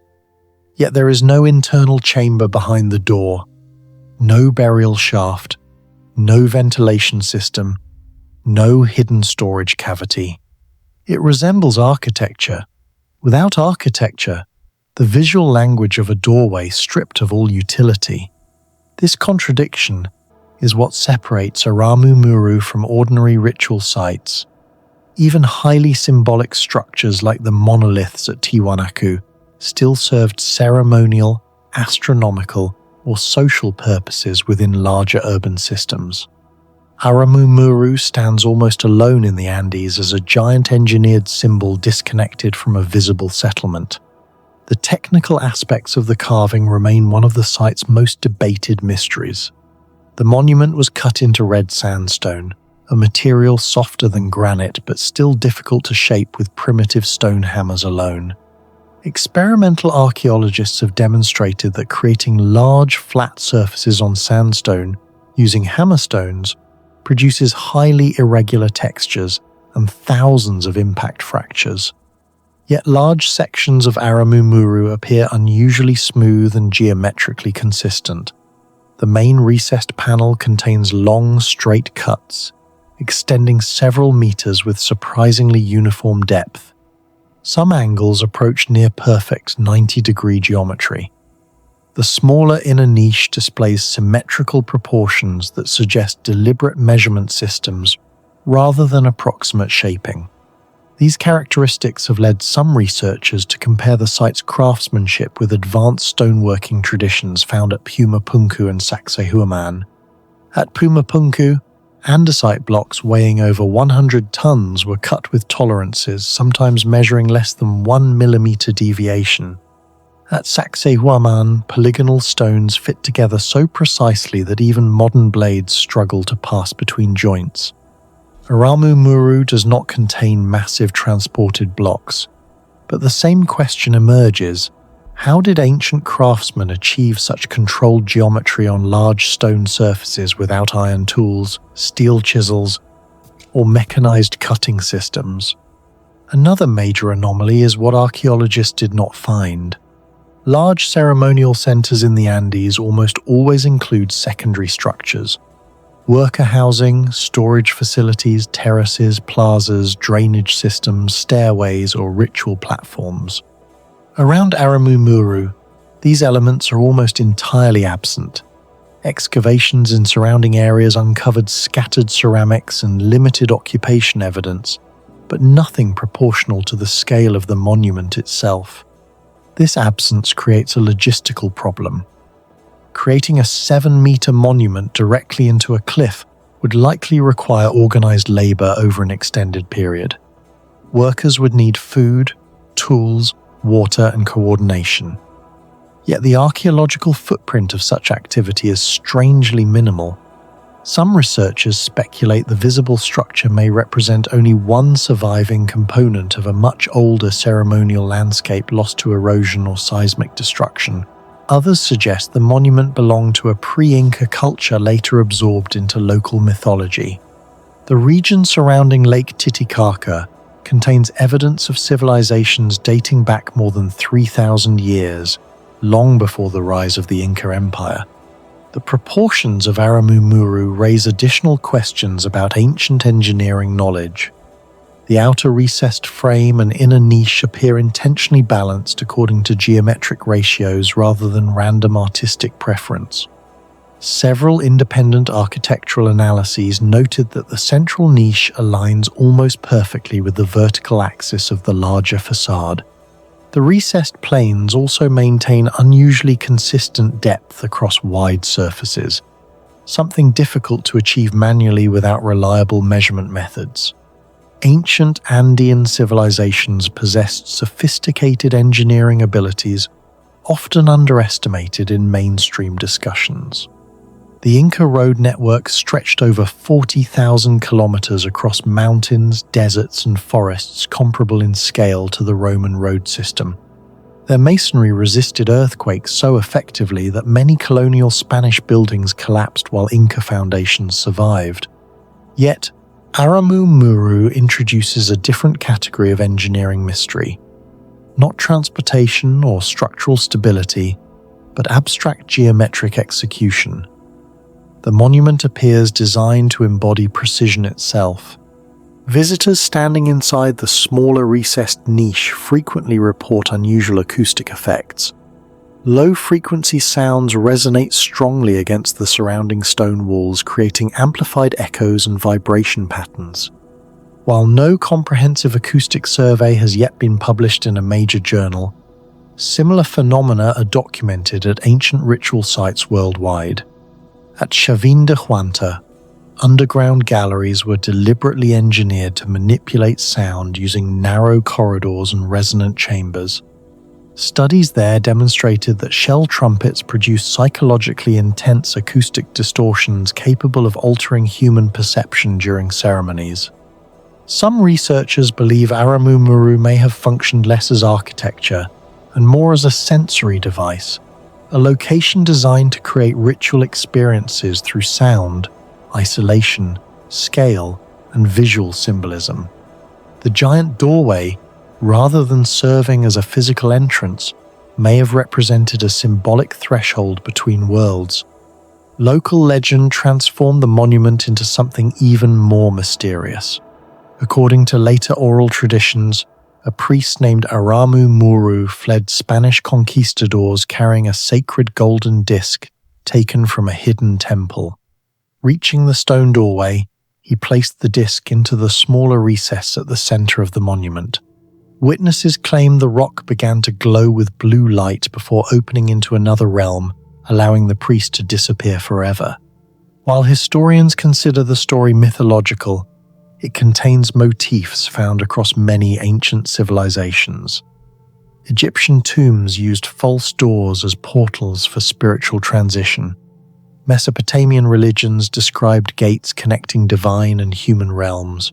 Mesoamerican temples often symbolized cosmic thresholds. What makes Aramu Muru unusual is how physically convincing the monument appears. Unlike painted symbols or decorative reliefs, the structure resembles a literal doorway at monumental scale. Human perception instinctively expects it to open. That psychological effect may have been intentional. What do you think Aramu Muru truly was? A ceremonial gateway, a symbolic monument, or evidence of a forgotten engineering tradition far beyond what we expect from the ancient Andes? Share your thoughts and theories in the comments below.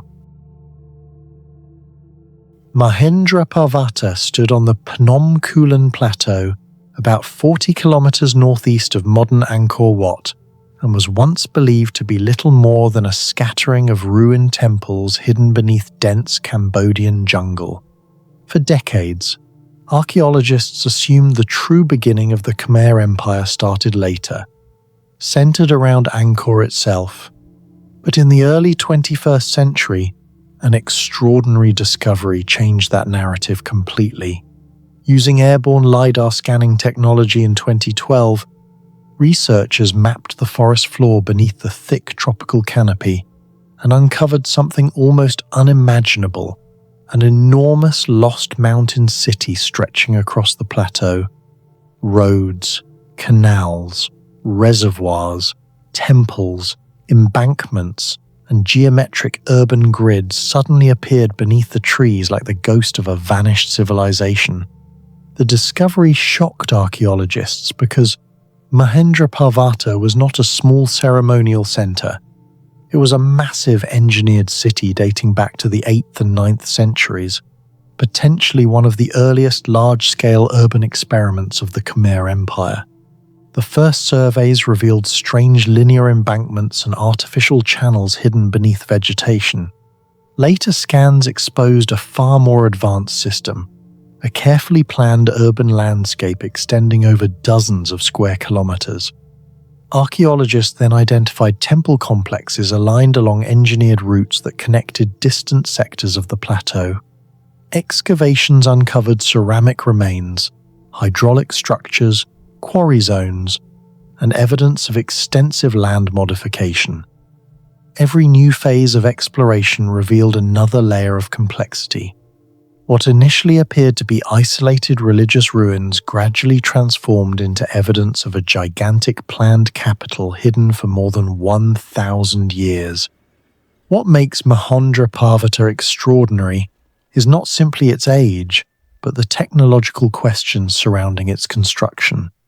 Phnom Kulen is a rugged sandstone plateau covered by dense rainforest, steep slopes, and seasonal streams. Establishing a large urban center in such terrain would have required massive environmental engineering. Yet LiDAR revealed extensive hydraulic systems crossing difficult elevations with surprising precision. Canals and reservoirs were laid out with geometric consistency that rivaled later Khmer hydraulic systems in the lowlands. In several locations, water channels maintained gradients subtle enough to regulate seasonal flow without catastrophic overflow during monsoon rains. Even modern engineers acknowledge how difficult such calculations become in tropical mountain terrain, where erosion rapidly destabilizes artificial structures. The mystery deepens when examining how these systems were constructed. The Khmer builders appear to have reshaped portions of the plateau itself, redirecting runoff and controlling water movement across large distances. Some embankments extend in unnaturally straight lines through uneven forested terrain. Researchers have compared the scale of environmental manipulation to early hydraulic projects in Mesopotamia or the Roman world, yet Mahendra Parvata predates many Southeast Asian urban systems once believed to be more advanced. The engineering challenge becomes even more remarkable considering the absence of evidence for iron-intensive industrial infrastructure on the scale normally associated with such projects. Another major mystery involves the sandstone industry connected to the city. Phnom Kulen later became the primary quarry source for Angkor's monumental temples. Archaeologists have identified quarry scars, extraction pits, unfinished blocks, and transport pathways across the plateau. Some sandstone blocks weighed several tons and had to be moved through dense jungle and steep terrain. Unlike ancient Egypt, where large rivers simplified transportation, Mahendra Parvata sat high above the surrounding plains. Transporting enormous stone blocks downhill through rainforest would have required sophisticated logistical coordination. Yet there is still no definitive explanation for the exact transport methods used during the early Khmer period. The precision of certain stone cuts has also raised questions, and some blocks display remarkably flat surfaces and near right-angle edges despite being shaped with what historians traditionally classify as relatively simple tools. Tool marks suggest repetitive and controlled extraction techniques rather than crude fracture methods. In some areas, quarry channels appear unusually uniform, leading a few researchers to speculate that Khmer stoneworkers possessed a far more advanced understanding of stress fracturing and stone splitting than previously assumed. Similar debates surround megalithic sites in Peru and Egypt, where ancient builders achieved unexpectedly precise stonework using limited technology. Religious architecture, Mahendra Parvata, introduces another layer of mystery. Several temples appear positioned according to carefully organized spatial relationships, rather than random placement across the plateau. Some structures align with solar directions, while others sit along engineered axes that connect distant sectors of the city. The consistency suggests centralized urban planning on a scale historians once believed impossible for the region during that period. Even more puzzling is the fact that many of these alignments remain hidden beneath dense jungle, meaning the builders were designing an interconnected city-wide system rather than isolated monuments. Excavations also uncovered evidence that the city may have functioned as a prototype for Angkor itself. Features later perfected at Angkor massive hydraulic reservoirs, geometric urban organization, elevated embankments, and temple road integration appear in earlier forms at Mahendra Parvata. This suggests the Khmer Empire experimented with large-scale urban engineering on Phnom Kulen before expanding into the plains below. In other words, Mahendra Parvata may represent the technological laboratory that made Angkor possible. Yet despite its sophistication, the city appears to have declined surprisingly early. Archaeological evidence suggests environmental instability may have played a role. Deforestation, water mismanagement, and soil erosion likely intensified over time. Modern studies of sediment movement indicate that large portions of the plateau experienced severe ecological stress. Ironically, the same hydraulic engineering that allowed the city to flourish may also have contributed to its collapse.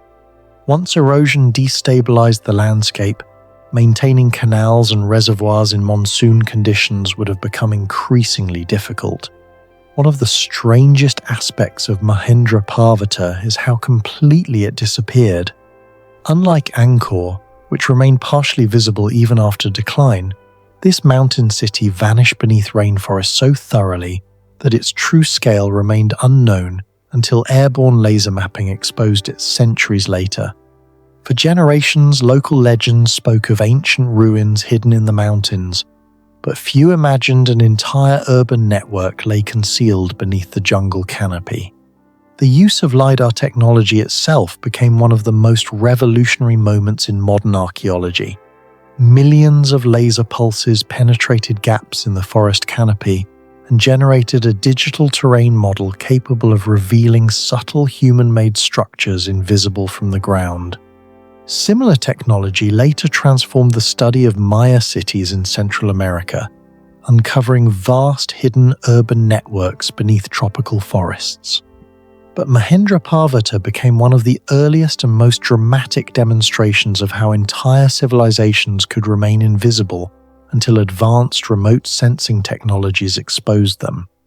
Even today, large portions of the plateau remain poorly explored. Dense vegetation, remote terrain, and the lingering danger of landmines from decades of conflict continue to limit excavation efforts. Archaeologists believe thousands of structures may still remain buried beneath soil and roots. Every new survey seems to reveal additional embankments, channels, or temple foundations, suggesting the city was even larger and more interconnected than originally estimated. What do you think was the greatest hidden technology behind Mahendra Parvata? The massive water system, the mountain-wide urban planning, or the mysterious stone engineering? Share your thoughts in the comments below.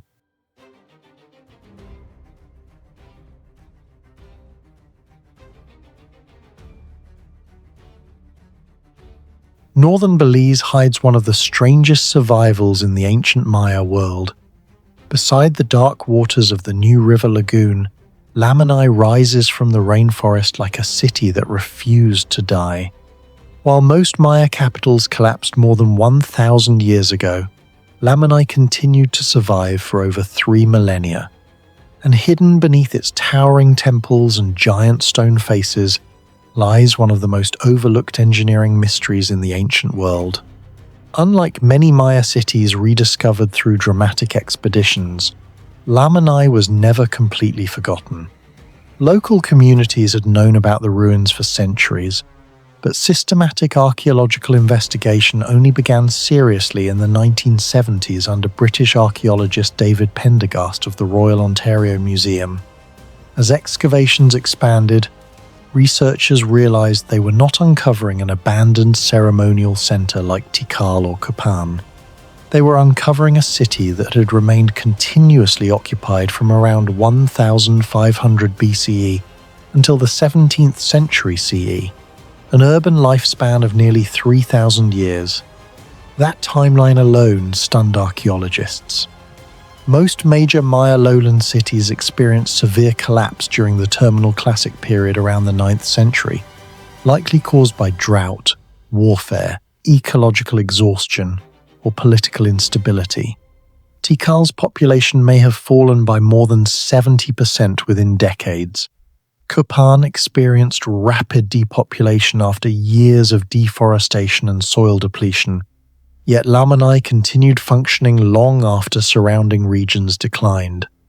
Even Spanish missionaries arriving in the 16th century found an active settlement still operating beside the lagoon. The first mystery was geographical. Lamanai should not have survived. The city sits in a humid tropical environment with annual rainfall often exceeding 2,000 millimeters. The surrounding terrain is unstable, swampy, and vulnerable to seasonal flooding. In modern engineering, constructing large stone architecture on waterlogged sediment requires deep stabilization systems and careful load distribution. Yet the Maya builders of Lamanai erected massive temples that still stand after more than 1,000 years of erosion, storms, root penetration, and seismic movement. Geological analysis revealed something unexpected beneath the structures. The builders had created layered foundation systems using compacted limestone gravel, dense clay, and organic fill materials arranged in alternating strata. This design appears to have dispersed weight while absorbing movement from soft ground beneath the city. In effect, the foundations behaved similarly to modern floating substructures used in unstable wetland environments. No written Maya records describe this technique, yet the physical evidence suggests the builders understood soil behavior with surprising sophistication. One structure in particular dominates the skyline, the High Temple.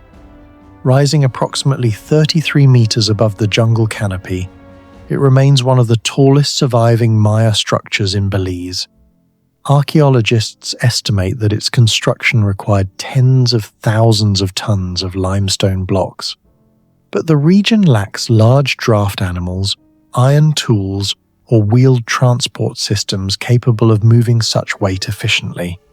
This creates a logistical problem that researchers still debate today.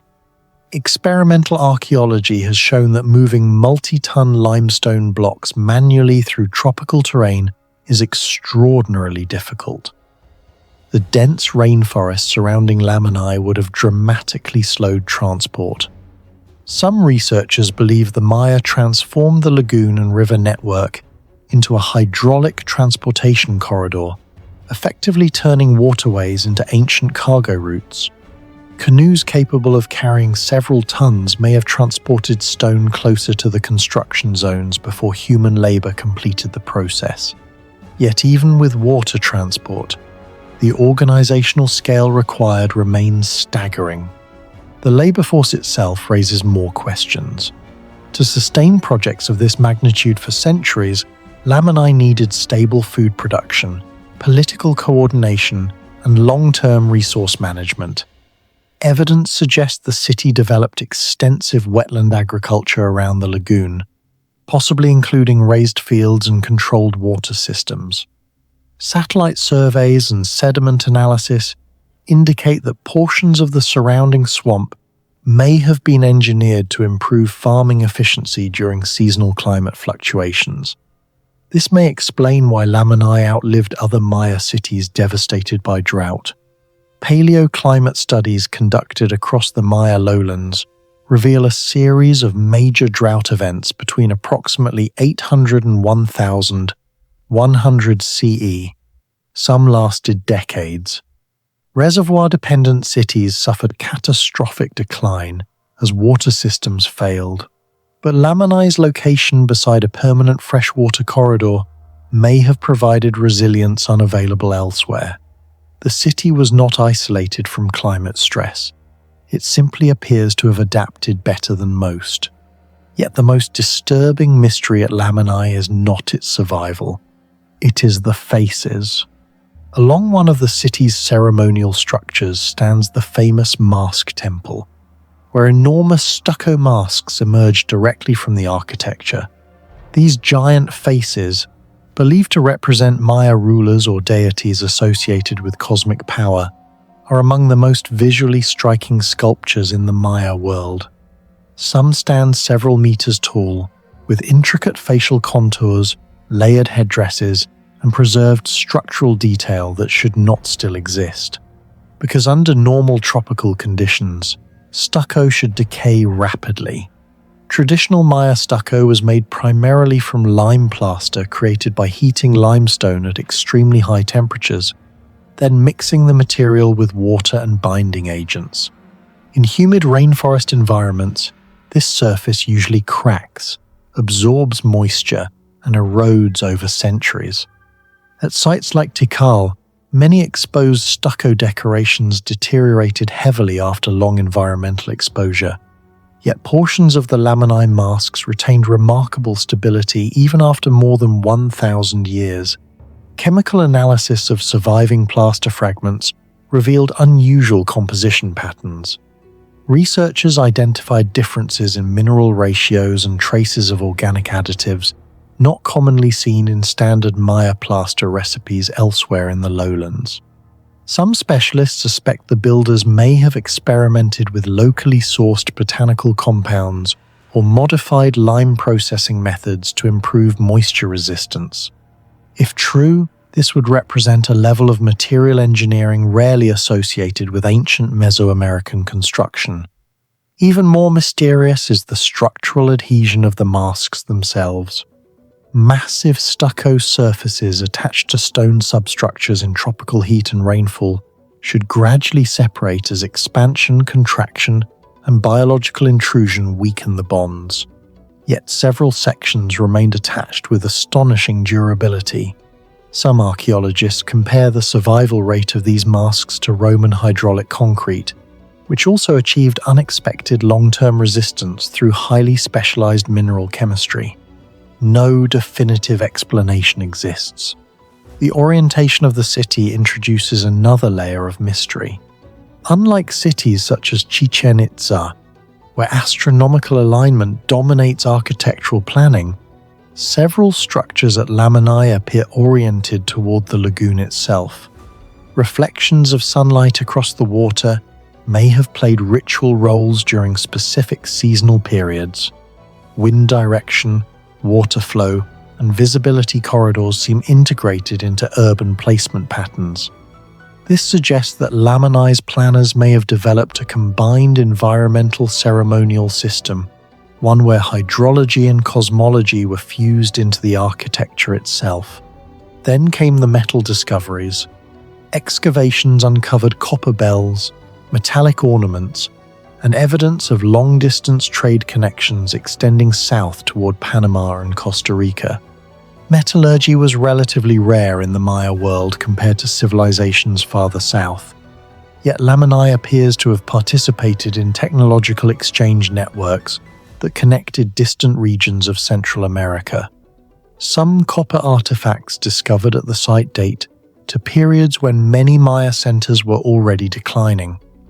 This implies that Lamanai remained economically connected while neighboring systems fragmented. Trade may have been another reason for its longevity. What do you think made Lamanai survive for nearly 3,000 years while so many other Maya cities collapsed? Was it advanced engineering, environmental adaptation, or something we still don't fully understand? Share your thoughts in the comments below.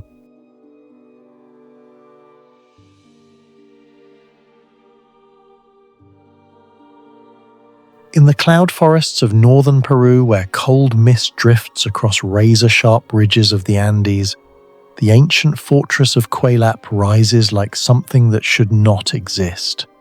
Built nearly 3,000 meters above sea level by the Chachapoya civilization centuries before the Spanish arrived in South America, Kuélap remains one of the largest and most mysterious stone complexes ever constructed in the Americas.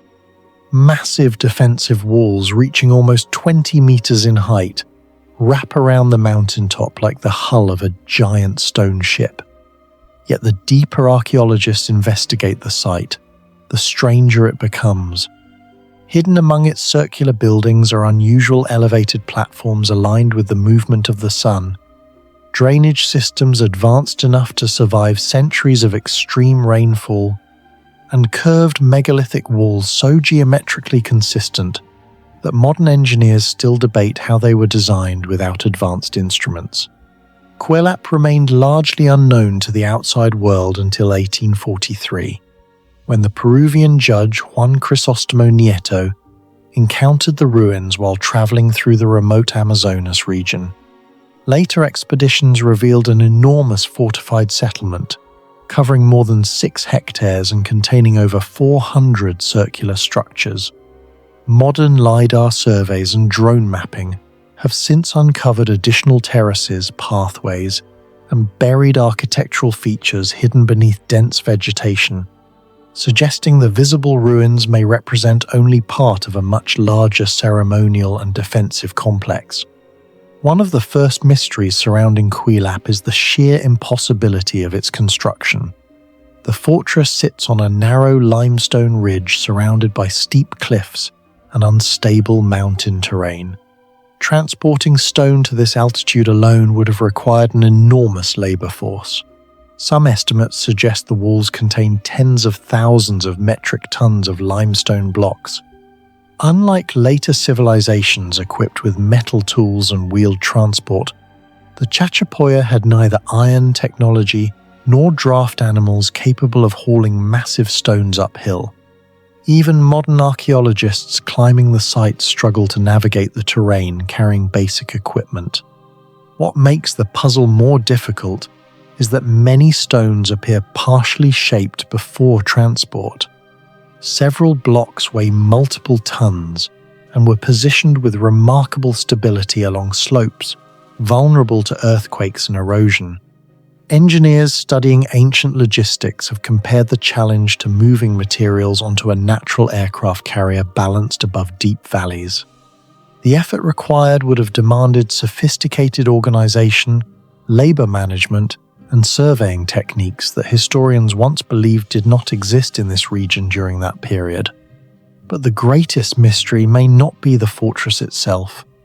It may be the strange elevated structures now referred to as the solar platforms.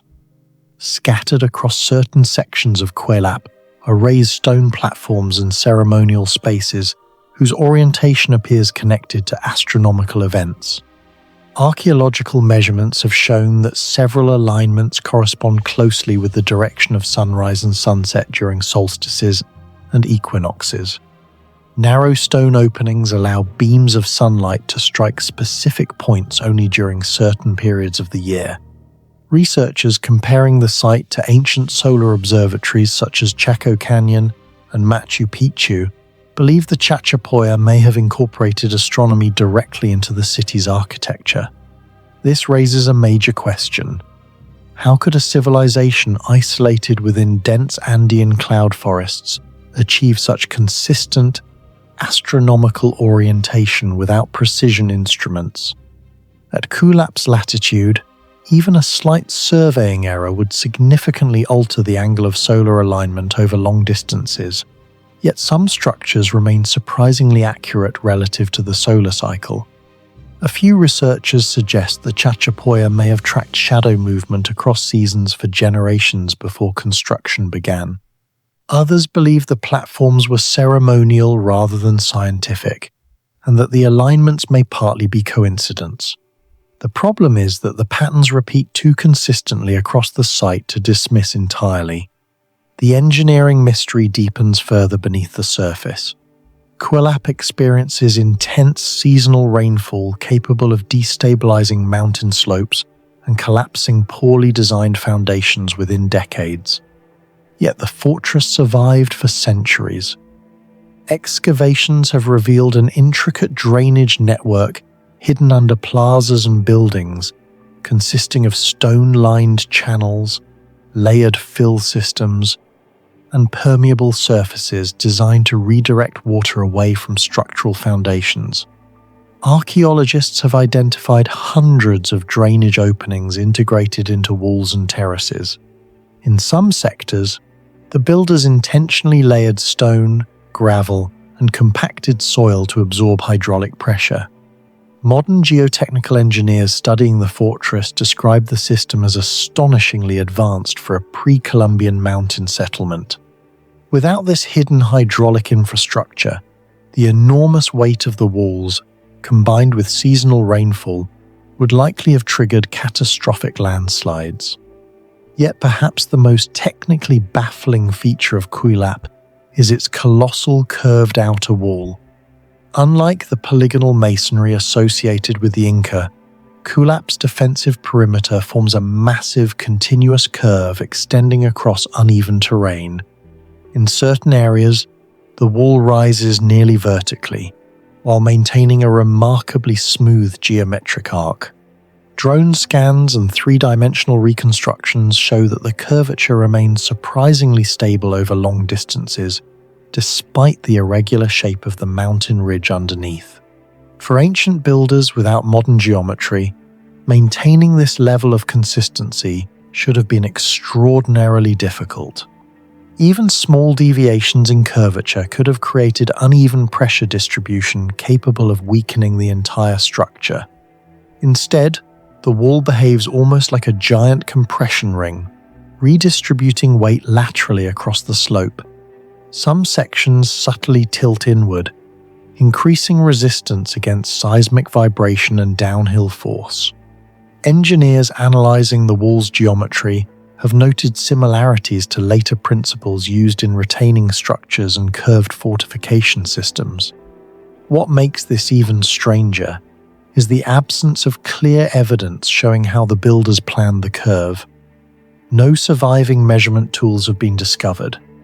There are no written records explaining the construction process, yet the wall's design implies long-distance spatial planning and a sophisticated understanding of structural load behavior. Several theories attempt to explain the precision. One proposes that the builders used ropes anchored from central reference points to maintain a stable radius while laying stone courses. Another suggests they employed wooden surveying frames, now long decayed by the humid climate. But none fully explain how the curvature remained so consistent across shifting elevations and unstable terrain. The problem becomes even more difficult considering that the walls were built centuries before European-style mathematical surveying reached the region. Inside the fortress, another mystery emerges through repetition. More than 400 circular buildings occupy the summit, yet almost none are identical. Their diameters vary according to patterns researchers still do not fully understand. Certain clusters appear arranged around elevated ceremonial zones, while others contain decorative friezes featuring diamonds, zigzags, and symbolic geometric motifs. Some archaeologists believe these patterns may have represented clan identities or social hierarchy. Others speculate they encoded astronomical or cosmological concepts linked to the solar platforms. The lack of surviving Chachapoya writing leaves these interpretations unresolved. Then, there is the atmosphere of the site itself. Kuélap is almost constantly surrounded by cloud and drifting fog. Visibility changes within minutes as sunlight cuts through the mist and vanishes again. Researchers studying the fortress have suggested that the Chachapoya intentionally exploited this environment. Certain ceremonial spaces become dramatically illuminated during sunrise while other areas disappear into shadow. From a distance, the fortress sometimes appears to float above the clouds entirely. This may explain why the site feels less like a conventional military fortress and more like a carefully orchestrated ritual landscape, where architecture, astronomy, weather, and psychology were combined into a single monumental design. The final mystery is the civilization behind it. The Chachapoya, often called the Warriors of the Clouds, constructed enormous settlements throughout northern Peru, yet much of their knowledge vanished rapidly after conquest by the Inca, and later the Spanish. Unlike civilizations that left extensive written records, the Chachapoya disappeared into history with most of their engineering methods and cosmological beliefs lost forever. What do you think the builders of Kuélap truly understood? Advanced engineering, astronomy, or something we still haven't discovered yet? Share your thoughts and theories in the comments below.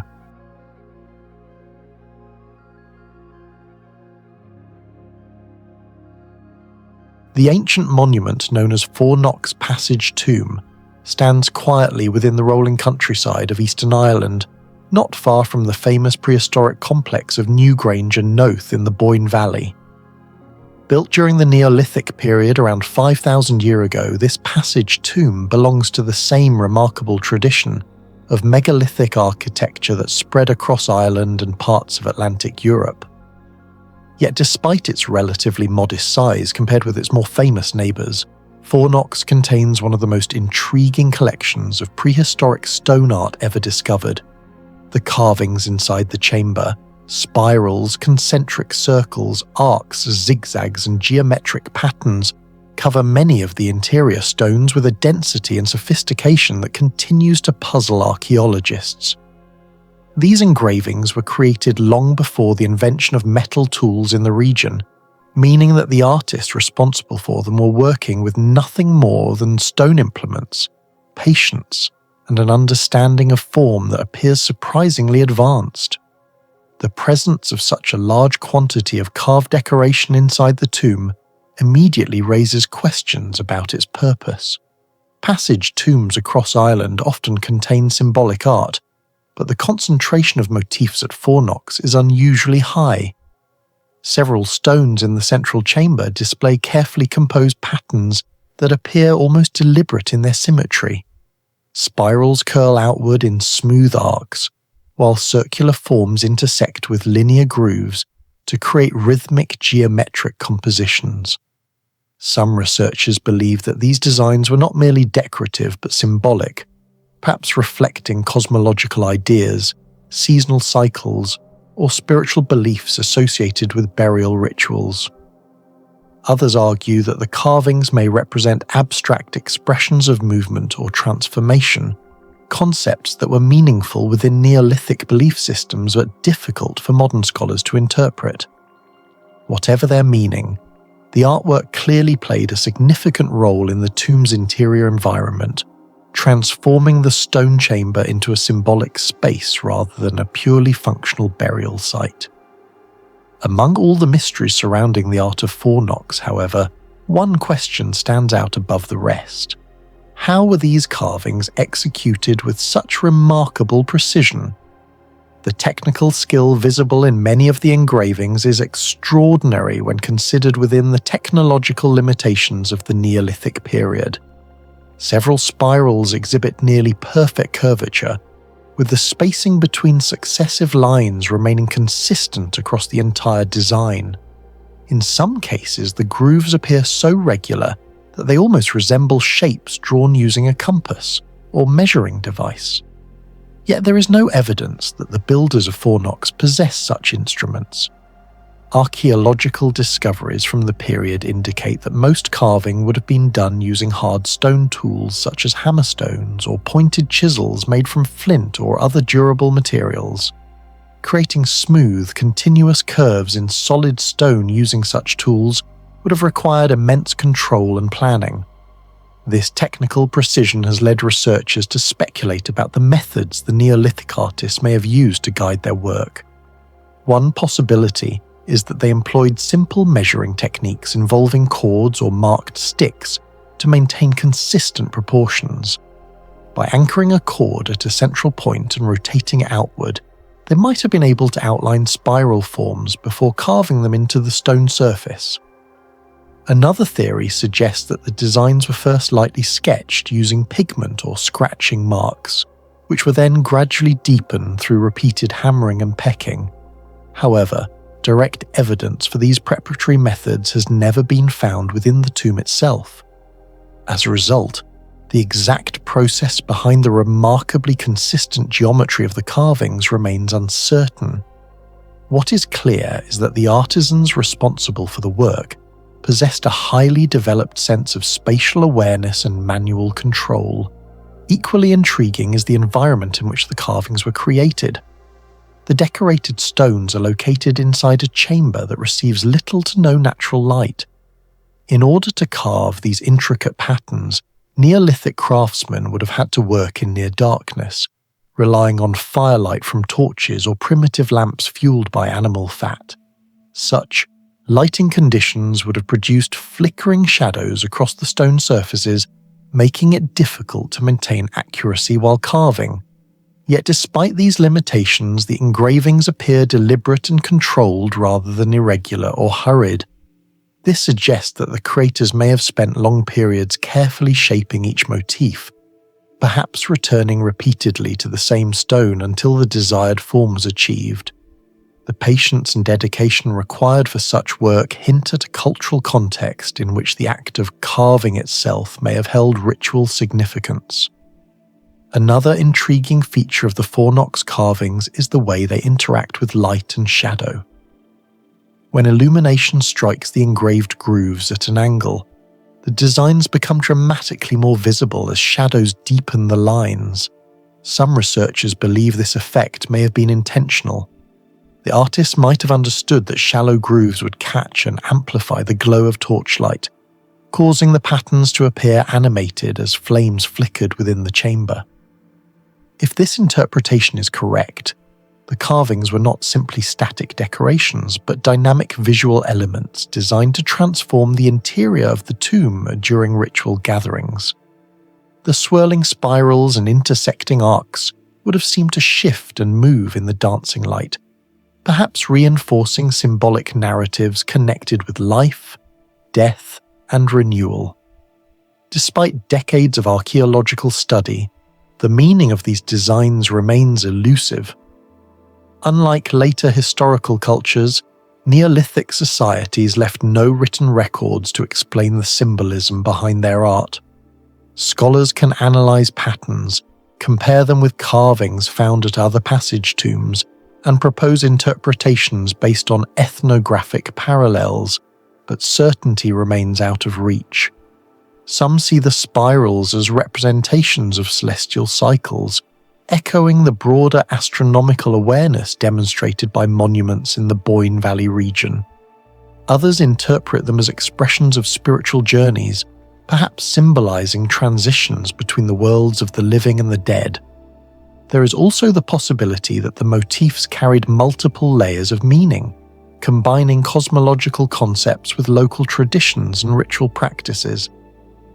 What makes the art of Fourknocks particularly compelling is that it embodies both artistic creativity and technical sophistication within a prehistoric context. The builders of this tomb were not simply stacking stones to create a burial chamber. They were deliberately shaping an interior space filled with symbolic imagery, carved into the very fabric of the monument. Each spiral, groove, and geometric pattern reflects hours, perhaps days, of concentrated labor performed with simple tools and limited resources. Yet the final result displays a level of precision that challenges modern assumptions about the capabilities of Neolithic craftsmen. More than 5,000 years after its construction, the Passage Tomb of Fourknocks, Passage Tomb, still inspires curiosity and debate. Its carvings remain silent evidence of a culture whose knowledge and artistic skill we are only beginning to understand. The remarkable precision of the spiral engravings continues to raise questions about the tools, techniques, and intentions of the people who created them. Although archaeology has revealed much about the structure of the monument, the deeper meaning behind its carved stones remains largely unknown.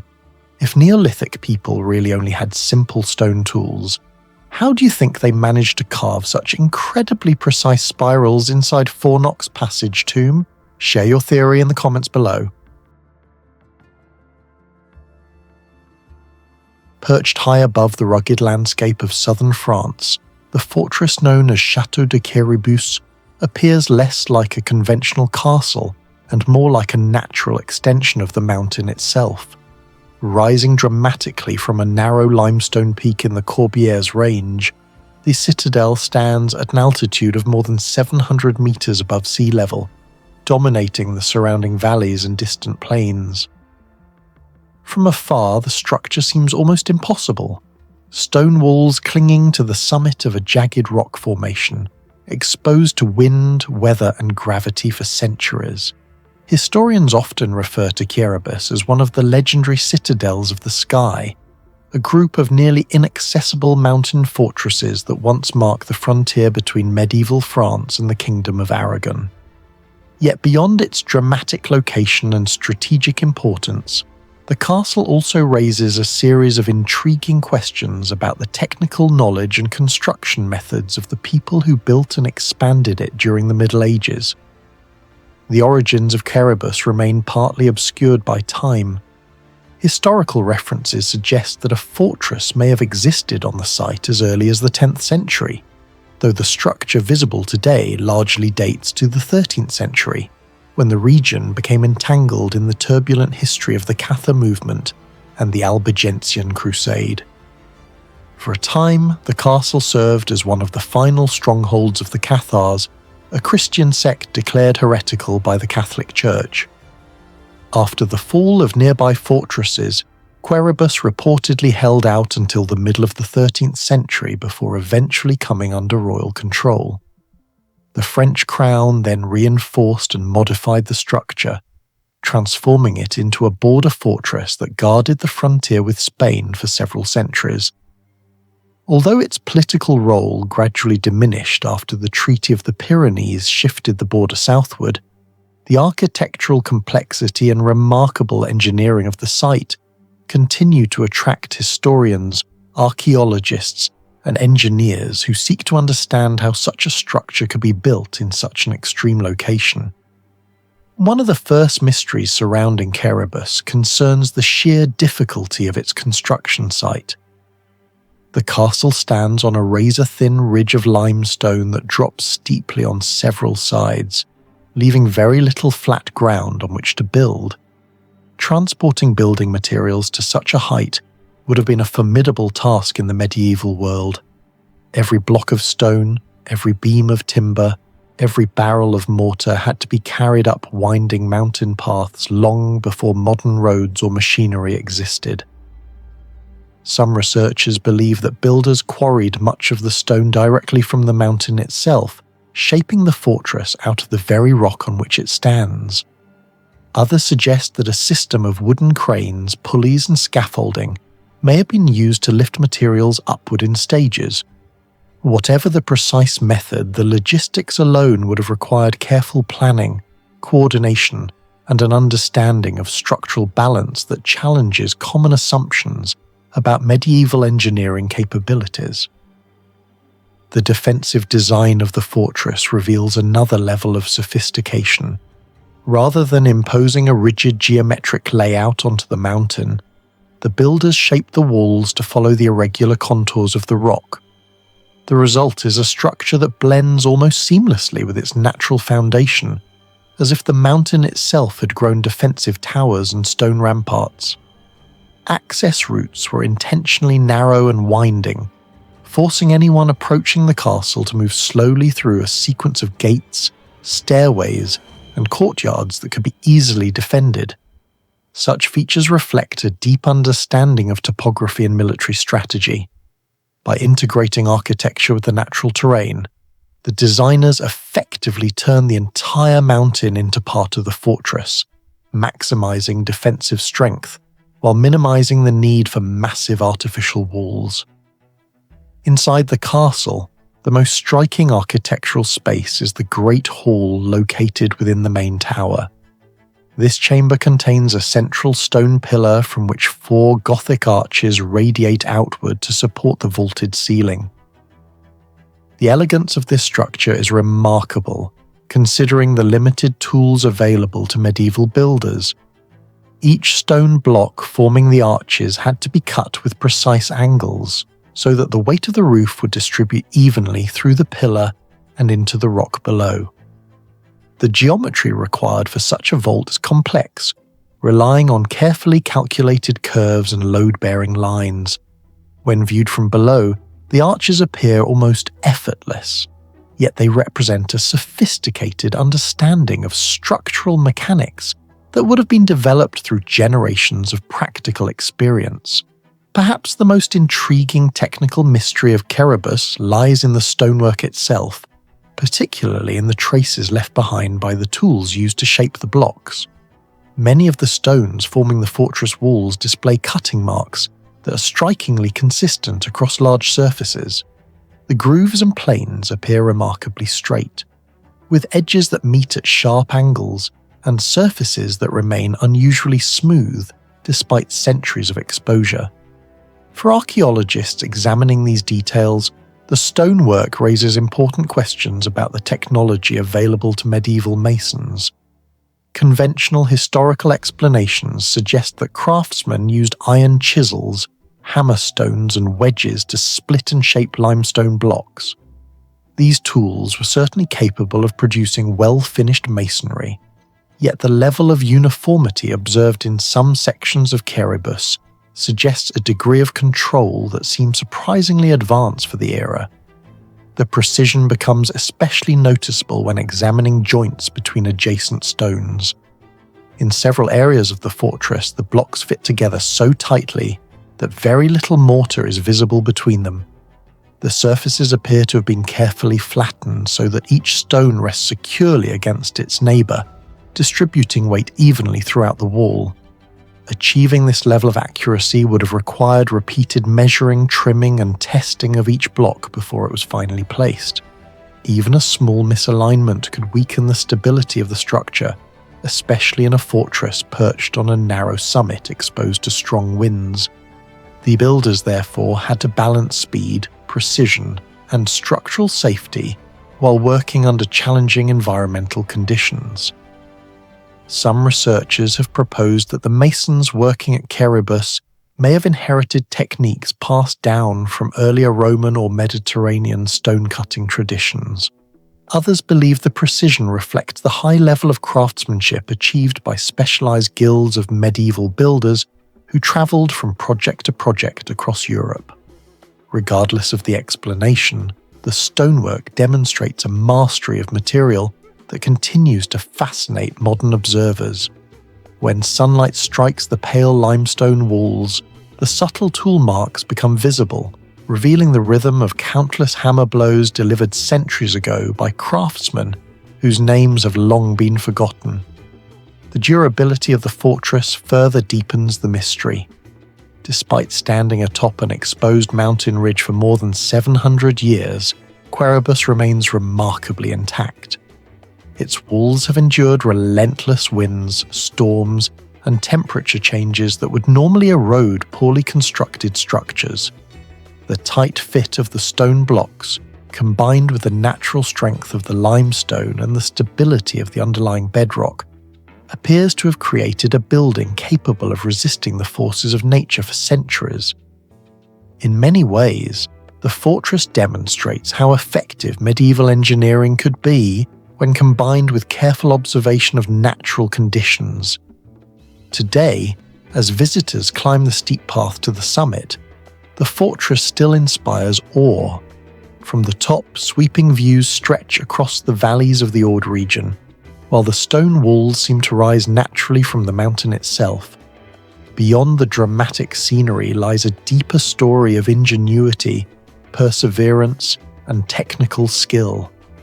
The precisely cut stones, elegant Gothic vaults, and the seamless integration of architecture with the rocky peak suggest that the builders of Château de Quéribus possessed remarkable engineering knowledge. More than a medieval fortress, Quéribus stands as a testament to the craftsmanship of the masons who shaped each block by hand, high above the valleys of southern France. Their work transformed a jagged mountain peak into one of Europe's most striking fortresses, one that still leaves historians questioning the exact techniques and tools that made such precision possible. In your opinion, how were medieval builders able to cut and fit stone blocks with such remarkable precision on a steep mountain peak? Share your thoughts in the comments below. Rising abruptly from the vast emptiness of the Yolistan Desert in Pakistan, Derawar Fort appears less like a typical desert fortress and more like a colossal architectural statement carved into the horizon. Surrounded by endless dunes and scorching winds, the fortress dominates the landscape with its massive circular bastions and towering defensive walls that seem almost improbable in such an unforgiving environment. From a distance, the structure resembles a monumental ring of red-brown stone rising out of the desert sands, its sheer scale immediately raising questions about how such a fortress could have been built, supplied, and maintained in one of the harshest regions of South Asia. Historically associated with the rulers of the region and expanded during later dynasties, the fortress stands today not only as a relic of political power, but also as a silent testimony to engineering capabilities that continue to puzzle historians, archaeologists, and architectural researchers. At the core of its mystery lies the enormous logistical challenge of constructing such a massive fortification deep within the desert. Derawar Fort stretches for roughly 1.5 kilometers around its perimeter, and is reinforced by 40 immense circular bastions that rise dramatically above the surrounding sand. Each bastion appears designed not merely as a decorative element, but as a carefully calculated defensive structure, allowing defenders to monitor the surrounding landscape from multiple angles and eliminate blind spots along the walls. Yet the true puzzle lies not only in the defensive strategy, but in the practical realities of building the fortress in the first place.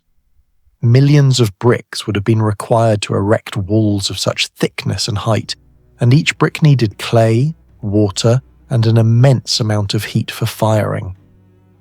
In the middle of the Yolistan Desert, where vegetation is scarce and fuel sources are limited, the question of how these bricks were produced at such scale becomes a profound mystery. If they were fired locally, vast quantities of fuel must have been transported or harvested from distant regions, requiring an organized supply network that would have been astonishing for its time.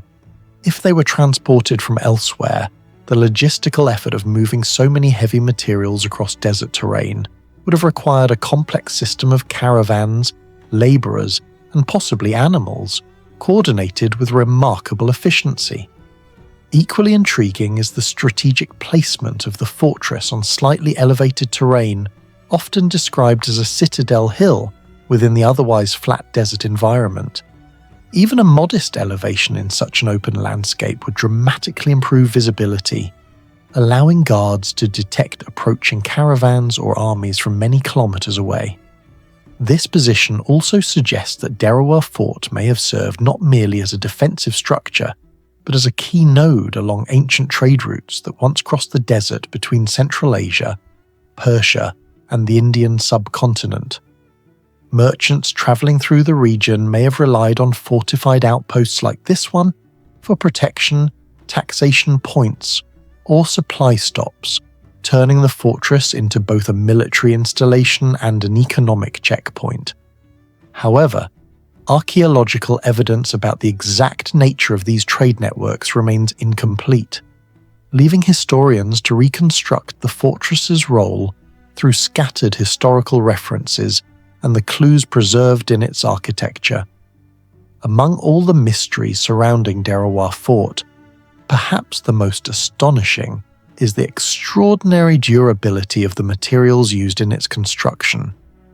The fortress walls, built largely from fired brick and bonded with ancient mortar, have endured centuries of relentless desert conditions that would normally erode lesser structures. The Kholistan Desert is not a gentle environment for architecture. Temperatures can soar to extreme levels during the day and drop significantly at night, creating constant cycles of thermal expansion and contraction. Powerful desert winds carry fine sand particles that gradually grind away exposed surfaces, and occasional seasonal rains can introduce moisture that weakens poorly made materials. Yet despite these challenges, large portions of Derawar Fort's walls remain standing with remarkable stability, their massive bastions still towering over the desert as they did generations ago. This resilience has drawn the attention of engineers and material scientists who seek to understand how the fortress's construction materials have resisted degradation for so long. The fired bricks themselves appear to possess unusual density and strength, suggesting that the ancient brick makers achieved exceptionally high firing temperatures or used carefully selected clay mixtures that produced more durable building units. Even more intriguing is the mortar that binds these bricks together. In many places, the mortar joints remain firmly intact despite centuries of environmental stress. Some researchers suspect that the mortar may contain a sophisticated mixture of lime, mineral ash, and organic additives that enhanced its bonding strength and resistance to weathering. Similar techniques were used in other ancient civilizations, such as the Romans, whose volcanic ash-based concrete famously hardened over time and became stronger when exposed to certain environmental conditions. Whether the builders of Derawar Fort independently developed a comparable formula or inherited construction traditions from earlier regional cultures remains an open question. Chemical analyses of surviving mortar samples have revealed complex mineral compositions, but the precise recipe used by the original builders has yet to be fully reconstructed. The possibility that ancient engineers possess specialized knowledge of material science, knowledge that was gradually lost or transformed over the centuries, adds another layer of fascination to the study of the fortress. Architectural evidence also suggests that Derawar Fort was not constructed in a single phase, but evolved through multiple stages of expansion and reinforcement. Variations in brick size, mortar composition, and wall thickness indicate that different rulers may have modified or strengthened the fortress over time, adapting it to changing military technologies and political circumstances. As artillery weapons became more prominent in regional warfare, thicker and more resilient walls would have been necessary to withstand bombardment. Some bastions appear to have been reinforced or rebuilt during later periods, demonstrating an ongoing process of architectural adaptation. Yet even these modifications seem to have respected the original structural principles that gave the fortress its durability. The survival of Derawar Fort across centuries of environmental exposure, political upheaval, and partial abandonment raises a profound question about the nature of ancient engineering knowledge. Modern construction often relies on advanced machinery and standardized industrial materials, yet many contemporary structures struggle to endure even a fraction of the time that ancient monuments have survived. The builders of Derawar Fort, working with comparatively simple tools and technologies, managed to create a structure capable of resisting desert winds, shifting sands, and extreme temperatures for hundreds of years. Their understanding of materials, geometry, and structural stability must have been far more sophisticated than historical records alone might suggest. Today, Derawar Fort stands as both a historic landmark and a lasting architectural mystery. Its towering bastions stretch across the desert skyline, reminding visitors that ancient engineering achievements often surpass modern expectations. More than a relic of regional power, the fortress reflects remarkable human ingenuity in an extreme environment. The unusual durability of its materials continues to puzzle scientists trying to recreate ancient construction methods, ensuring that Derawar Fort remains one of the most fascinating architectural enigmas of South Asia. What do you think is the greatest mystery of Derawar Fort? The extraordinary durability of its construction materials, the engineering required to build it in the middle of the desert, or the possibility that ancient technical knowledge has been lost? Share your thoughts in the comments below. Along the northern shores of the Black Sea, on the Kerch Peninsula of present-day Crimea, lie the quiet ruins of an ancient harbour that once connected distant worlds. Known today as the Nymphon Harbour Complex, this coastal installation formed the maritime heart of the ancient Greek city of Nymphon, a colony established around the 6th century BCE by settlers from the Ionian Greek world. At first glance, the site appears modest, scattered stones along a sloping coastline overlooking a calm inlet. Yet beneath this seemingly simple landscape lies a maritime system that once played a critical role in the trade networks of the northern Black Sea. Archaeological research over the past century has revealed that Nymphon was not merely a provincial outpost, but a strategically positioned harbour capable of supporting large volumes of maritime commerce.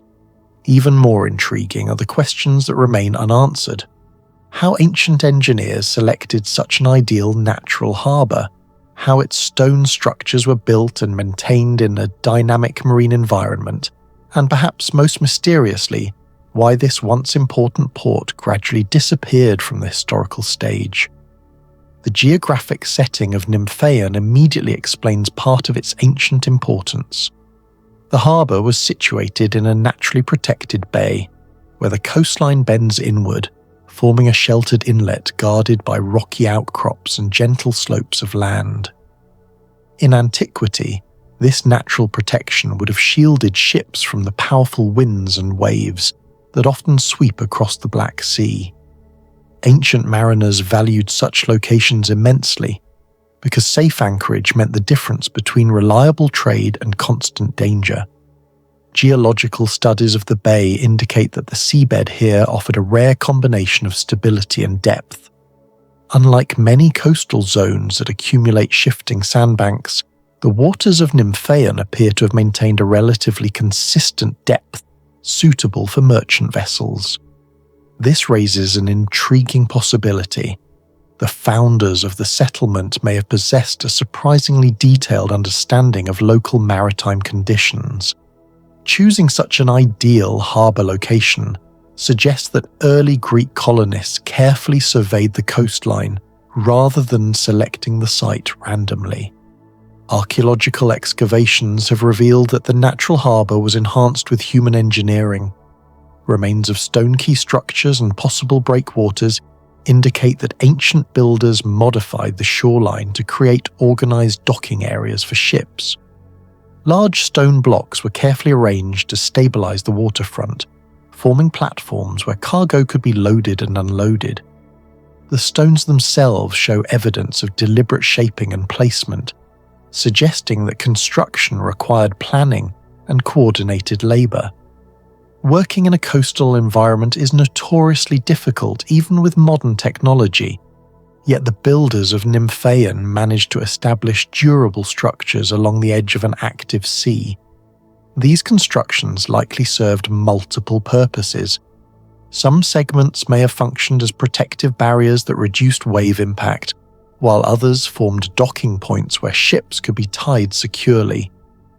The arrangement implies that the harbour was designed to support regular commercial traffic rather than occasional visits. Further evidence of organised maritime activity appears in the form of carved anchor holes and mooring points discovered along the stone installations. These features suggest that ships could be secured directly to the harbour infrastructure, allowing crews to stabilise their vessels during loading operations. Historical sources indicate that Nymphon played a significant role in exporting grain from the fertile steppe regions north of the Black Sea. Vast agricultural lands produced surplus grain that was transported by river and land routes to coastal ports, where it could then be shipped across the sea to Greek cities.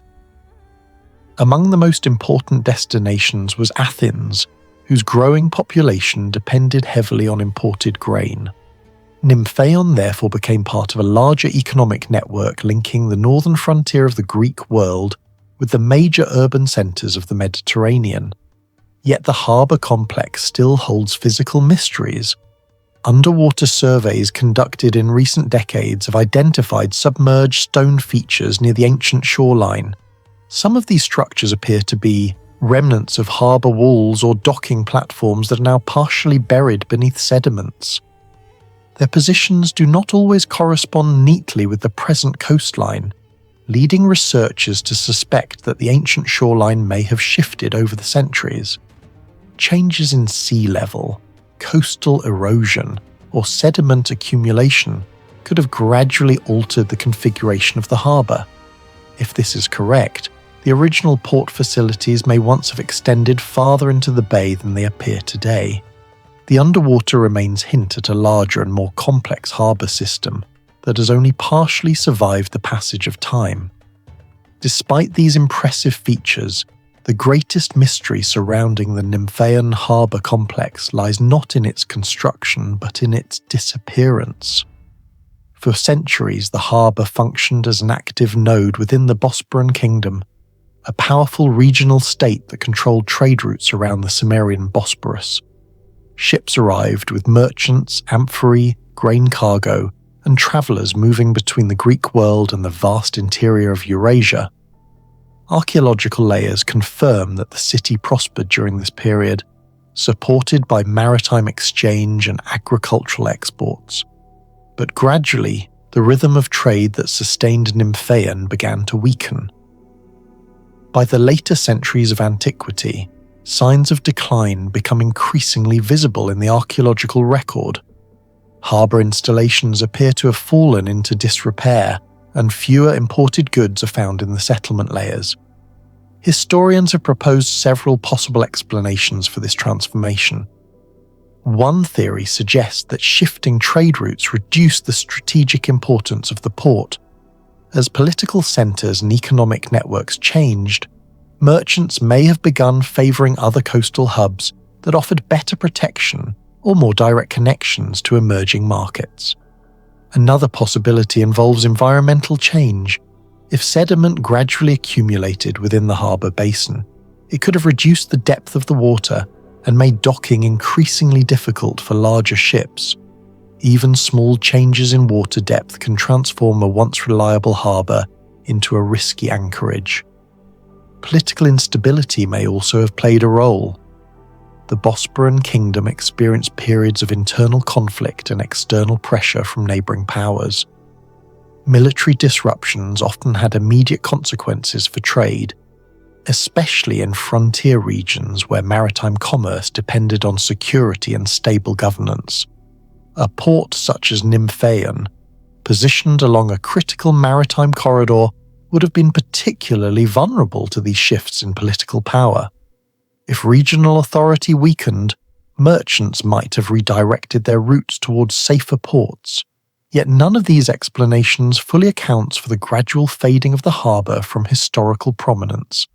Unlike cities that were destroyed suddenly by war or natural disaster, Nymphon appears to have declined slowly, almost quietly. The harbour didn't vanish overnight, rather its activity diminished generation by generation.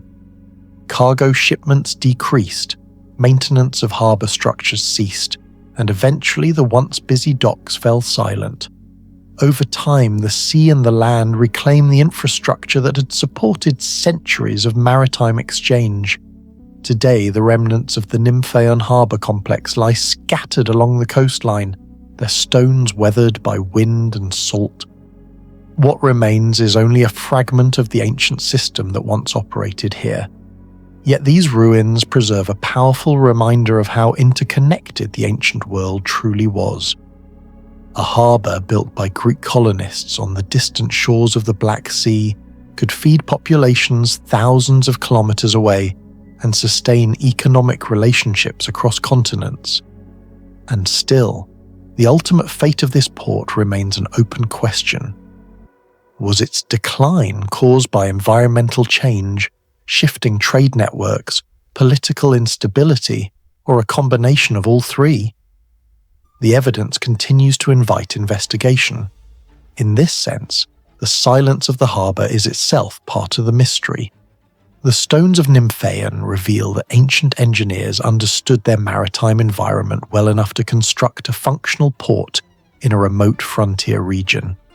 They built quays, organised docking systems, and integrated the harbour into a vast network of trade. But history rarely preserves the final chapter of such places. As the centuries passed, the ships stopped coming, the harbour installations eroded, and the once vital gateway of Nymphon slowly disappeared into the landscape, leaving behind only fragments of stone and a puzzle that archaeologists are still trying to solve. In your opinion, what truly caused Nymphon harbour to gradually disappear from history? Environmental changes, shifting trade routes, political instability, or perhaps another factor we have yet to uncover? Share your thoughts in the comments below.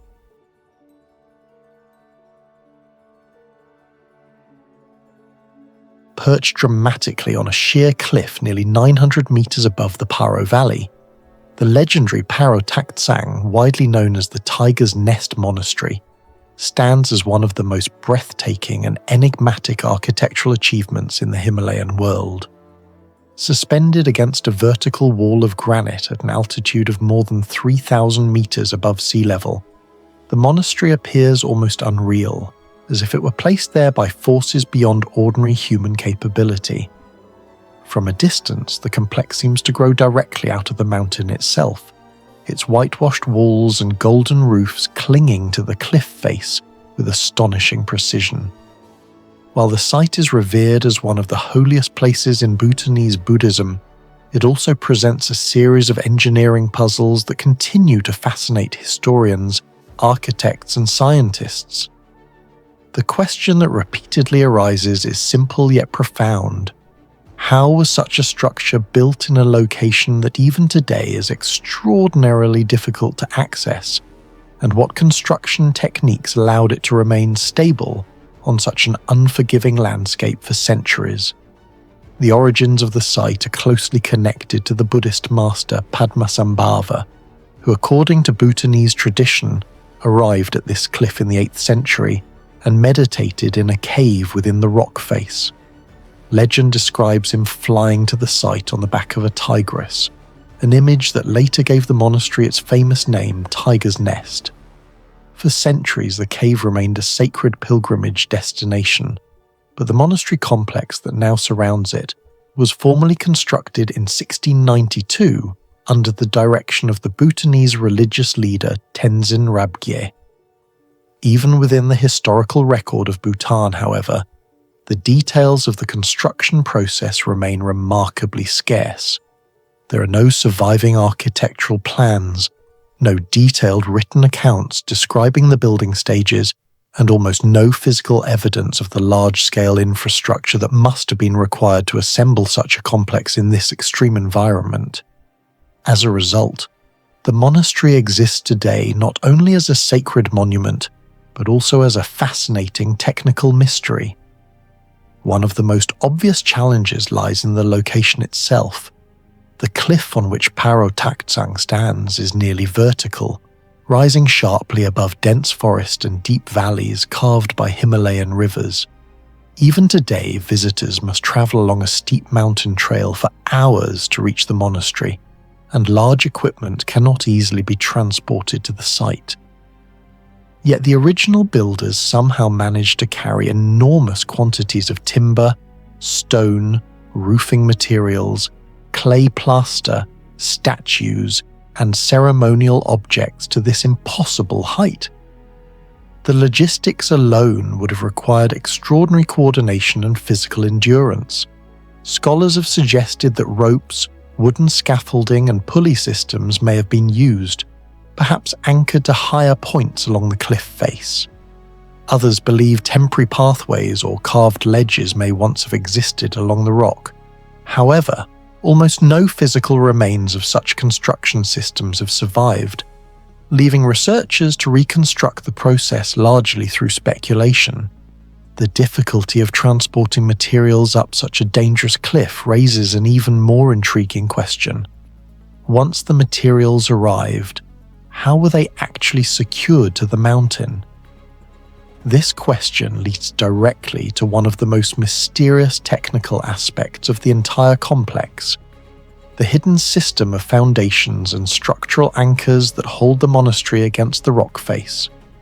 Unlike many buildings constructed on mountain slopes, Paro Taktsang does not simply rest on a stable plateau or wide terrace. Instead, large portions of the structure appear to be suspended directly above steep drops, supported by narrow ledges, protruding rock shelves, or cavities carved into the granite. In some places, the monastery walls rise directly from the cliff, as though the stone itself had been shaped to receive them. The visible architecture suggests that the builders integrated the monastery deeply into the natural geometry of the rock, carefully adapting each building to the irregular contours of the cliff. Yet the true engineering behind this integration remains difficult to observe, because much of the structural support is hidden within the rock itself. Researchers believe that ancient builders may have drilled deep holes into the granite and inserted massive wooden beams that functioned as anchors, effectively tying the monastery to the mountain. These beams would then support floors, balconies, and external galleries projecting outward from the cliff. Such techniques were not entirely unknown in Himalayan architecture, but the scale and precision required at Tiger's Nest appear far more advanced than typical examples. What makes the mystery even deeper is the relative absence of visible drilling marks on many sections of the rock. If large anchoring beams were inserted into the cliff, the holes used to place them should still be identifiable in at least some areas. Yet many surveys of the site have revealed surprisingly few traces of large-scale drilling or chiseling. This absence of clear evidence has led some researchers to suggest that the builders may have used natural fissures and cavities within the rock itself, carefully inserting structural elements into existing weaknesses in the stone rather than carving new ones. If this hypothesis is correct, it would imply an extraordinary understanding of the geological structure of the cliff, as the builders would have needed to identify stable fracture lines, capable of supporting heavy loads. Another possibility involves the strategic use of stone platforms built directly onto the rock ledges, distributing weight across multiple contact points, rather than relying on a single foundation. By spreading structural loads across several smaller surfaces, the monastery could remain stable even on narrow projections of stone. Modern structural engineers who have examined similar techniques note that such load distribution can significantly reduce the stress placed on any single point of support. However, applying this principle on a nearly vertical cliff with limited access would have required exceptional planning and craftsmanship. Every beam, wall, and support would need to be precisely aligned with the irregular surfaces of the mountain, ensuring that the building remained balanced despite strong winds, seismic activity, and centuries of erosion. The materials used in the construction of Parotachtsang also reflect a remarkable adaptation to the harsh Himalayan climate. The monastery combines timber frames with stone foundations and thick layers of clay-based plaster, forming a structure that can expand and contract with temperature fluctuations while maintaining structural stability. Wooden beams allow for slight flexibility during earthquakes, a crucial feature in a seismically active region such as the Himalayas. At the same time, the stone components anchor the buildings firmly to the cliff. This combination of rigidity and flexibility may explain how the monastery has survived numerous environmental stresses over the centuries. The region regularly experiences powerful mountain winds, dramatic shifts in temperature between day and night, and seasonal monsoon rains that can destabilize weaker structures. Yet Tiger's Nest continues to stand, its buildings balance between gravity and stone in a way that appears almost miraculous. Historical records indicate that the monastery has endured fires and natural disasters, including a major blaze in 1998 that destroyed several parts of the complex. Despite the damage, the fundamental structural system anchored to the cliff remained intact, allowing reconstruction efforts to rebuild the damaged sections using traditional Bhutanese architectural techniques. This resilience further highlights the effectiveness of the original engineering principles, even if those principles are not yet fully understood.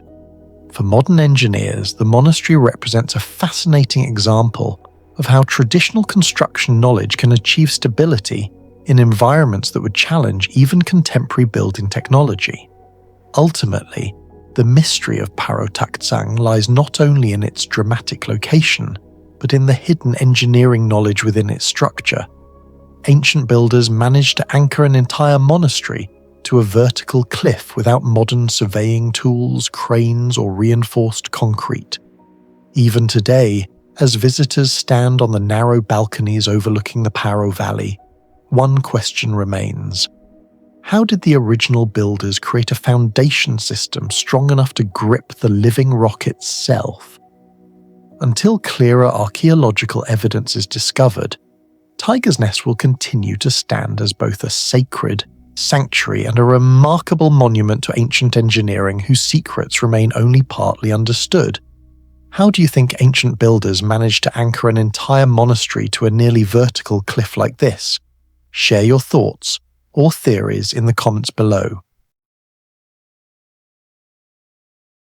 Rising from the rugged basalt cliffs of western India, the monument known today as the Ellora Kailasa, or the Kailasa Temple of Ellora, stands as one of the most astonishing achievements of ancient engineering and artistic vision.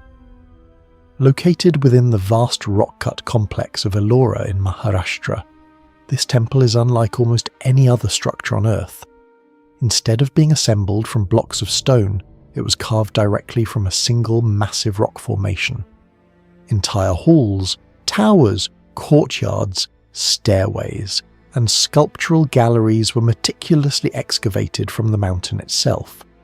The result is not merely a temple, but an entire architectural complex hewn from one continuous piece of stone. For archaeologists, historians, and engineers alike, the Ellora Kailasa represents a masterpiece that raises profound questions about the technical knowledge and organizational capacity of the civilization that created it.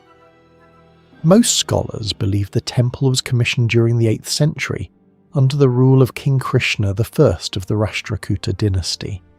Yet even with this historical framework, many aspects of its construction remain deeply mysterious. The builders did not create the temple in the conventional manner of ancient architecture, where structures are erected layer by layer from the ground upward. Instead, the Ellora Kailasa was carved from the top of the cliff downward. This approach required extraordinary planning Once workers began cutting into the rock, there was little room for error. A miscalculation in the layout of the temple or its supporting pillars could have compromised the entire structure.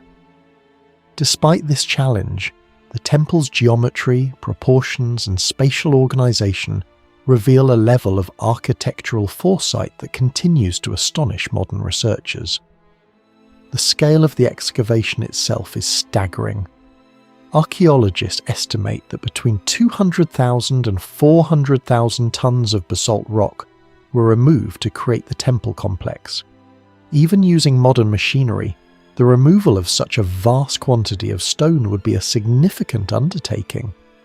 Yet the builders of Kailasa accomplished this task using only ancient tools and methods. Historical records suggest that the temple may have been completed within only a few decades. If those estimates are correct, the workforce would have had to remove massive amounts of stone every single day. This has led some scholars to question whether we fully understand the methods and organizational systems employed by the ancient craftsmen responsible for the project. Beyond its remarkable construction process, the architectural layout of the Ellora Kailasa is itself an extraordinary achievement.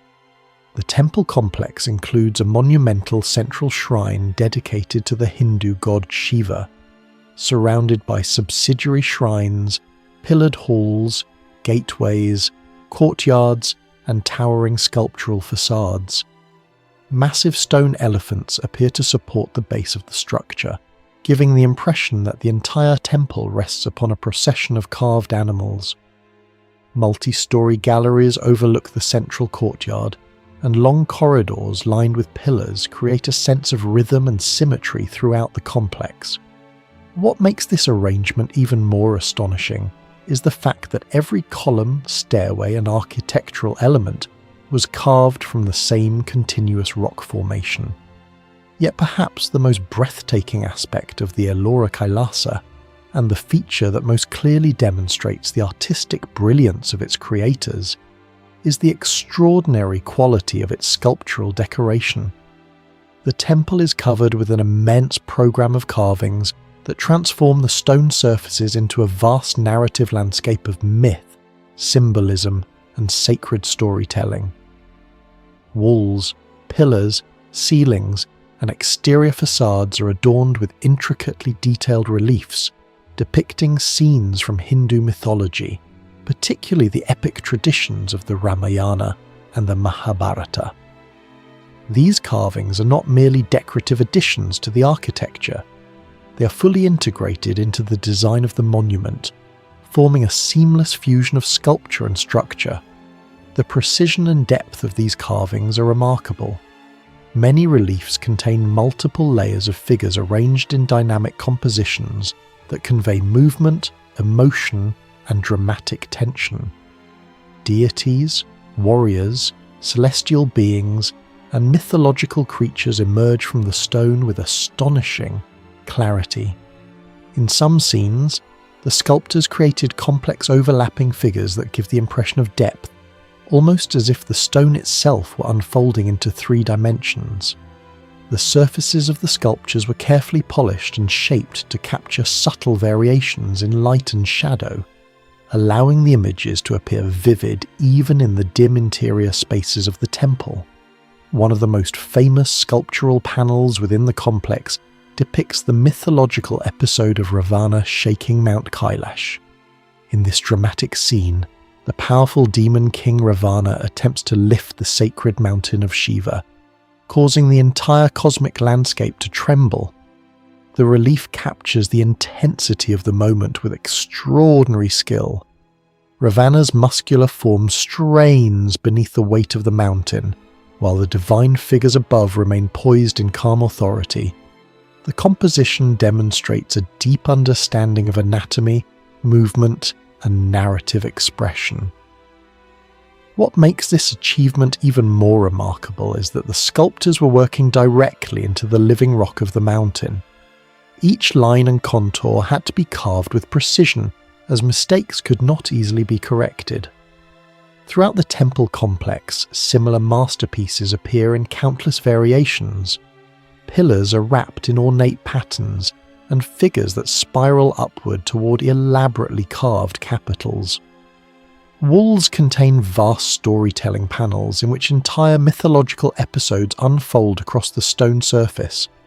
Some carvings are so finely detailed that individual strands of hair, delicate jewellery, and intricate fabric patterns can still be recognised more than 1,000 years after their creation. The consistency of quality across such a vast number of sculptures suggests the presence of highly skilled workshops working under a unified artistic vision. The mystery surrounding these carvings lies not only in their beauty, but also in the tools and techniques required to produce them. Basalt is an extremely hard volcanic rock, making it difficult to carve even with modern equipment. Yet the artisans of Ellora were able to shape it into smooth surfaces, sharp edges, and delicate ornamental details. Archaeologists have found limited evidence of the specific tools used, and while iron chisels were likely involved, the exact processes by which such refined surfaces were achieved remain a subject of debate. Another intriguing aspect of the Ellora Kailasa is the apparent harmony between engineering and artistic design. The sculptural program does not appear to have been added after the structure was completed. Instead, the carvings seem to have been planned from the very beginning, integrated into the architectural framework as the excavation progressed. This suggests that the builders possessed a comprehensive vision of the entire monument long before the first section of rock was removed. Such coordination between architecture and sculpture would have required careful planning, detailed measurements, and a highly organised workforce. Today, the Ellora Kailasa remains one of the most extraordinary monuments of the ancient world. Its massive scale, unique rock-cut construction, and remarkable artistic decoration continue to amaze visitors and scholars alike. Despite many archaeological studies, key questions remain unanswered. How did the builders carve such a complex structure from solid rock with such precision? How was the enormous workforce organised? And what techniques allowed artists to create such delicate carvings in extremely hard stone? These mysteries continue to deepen the fascination surrounding the monument. The Ellora Kailasa stands not only as a temple, but as a powerful symbol of the ingenuity and ambition of an ancient civilization that transformed an entire mountainside into a masterpiece of sacred architecture. How do you think ancient craftsmen were able to carve the entire Ellora Kailasa from a single massive rock with such incredible precision and detail? Share your thoughts or theories in the comments below.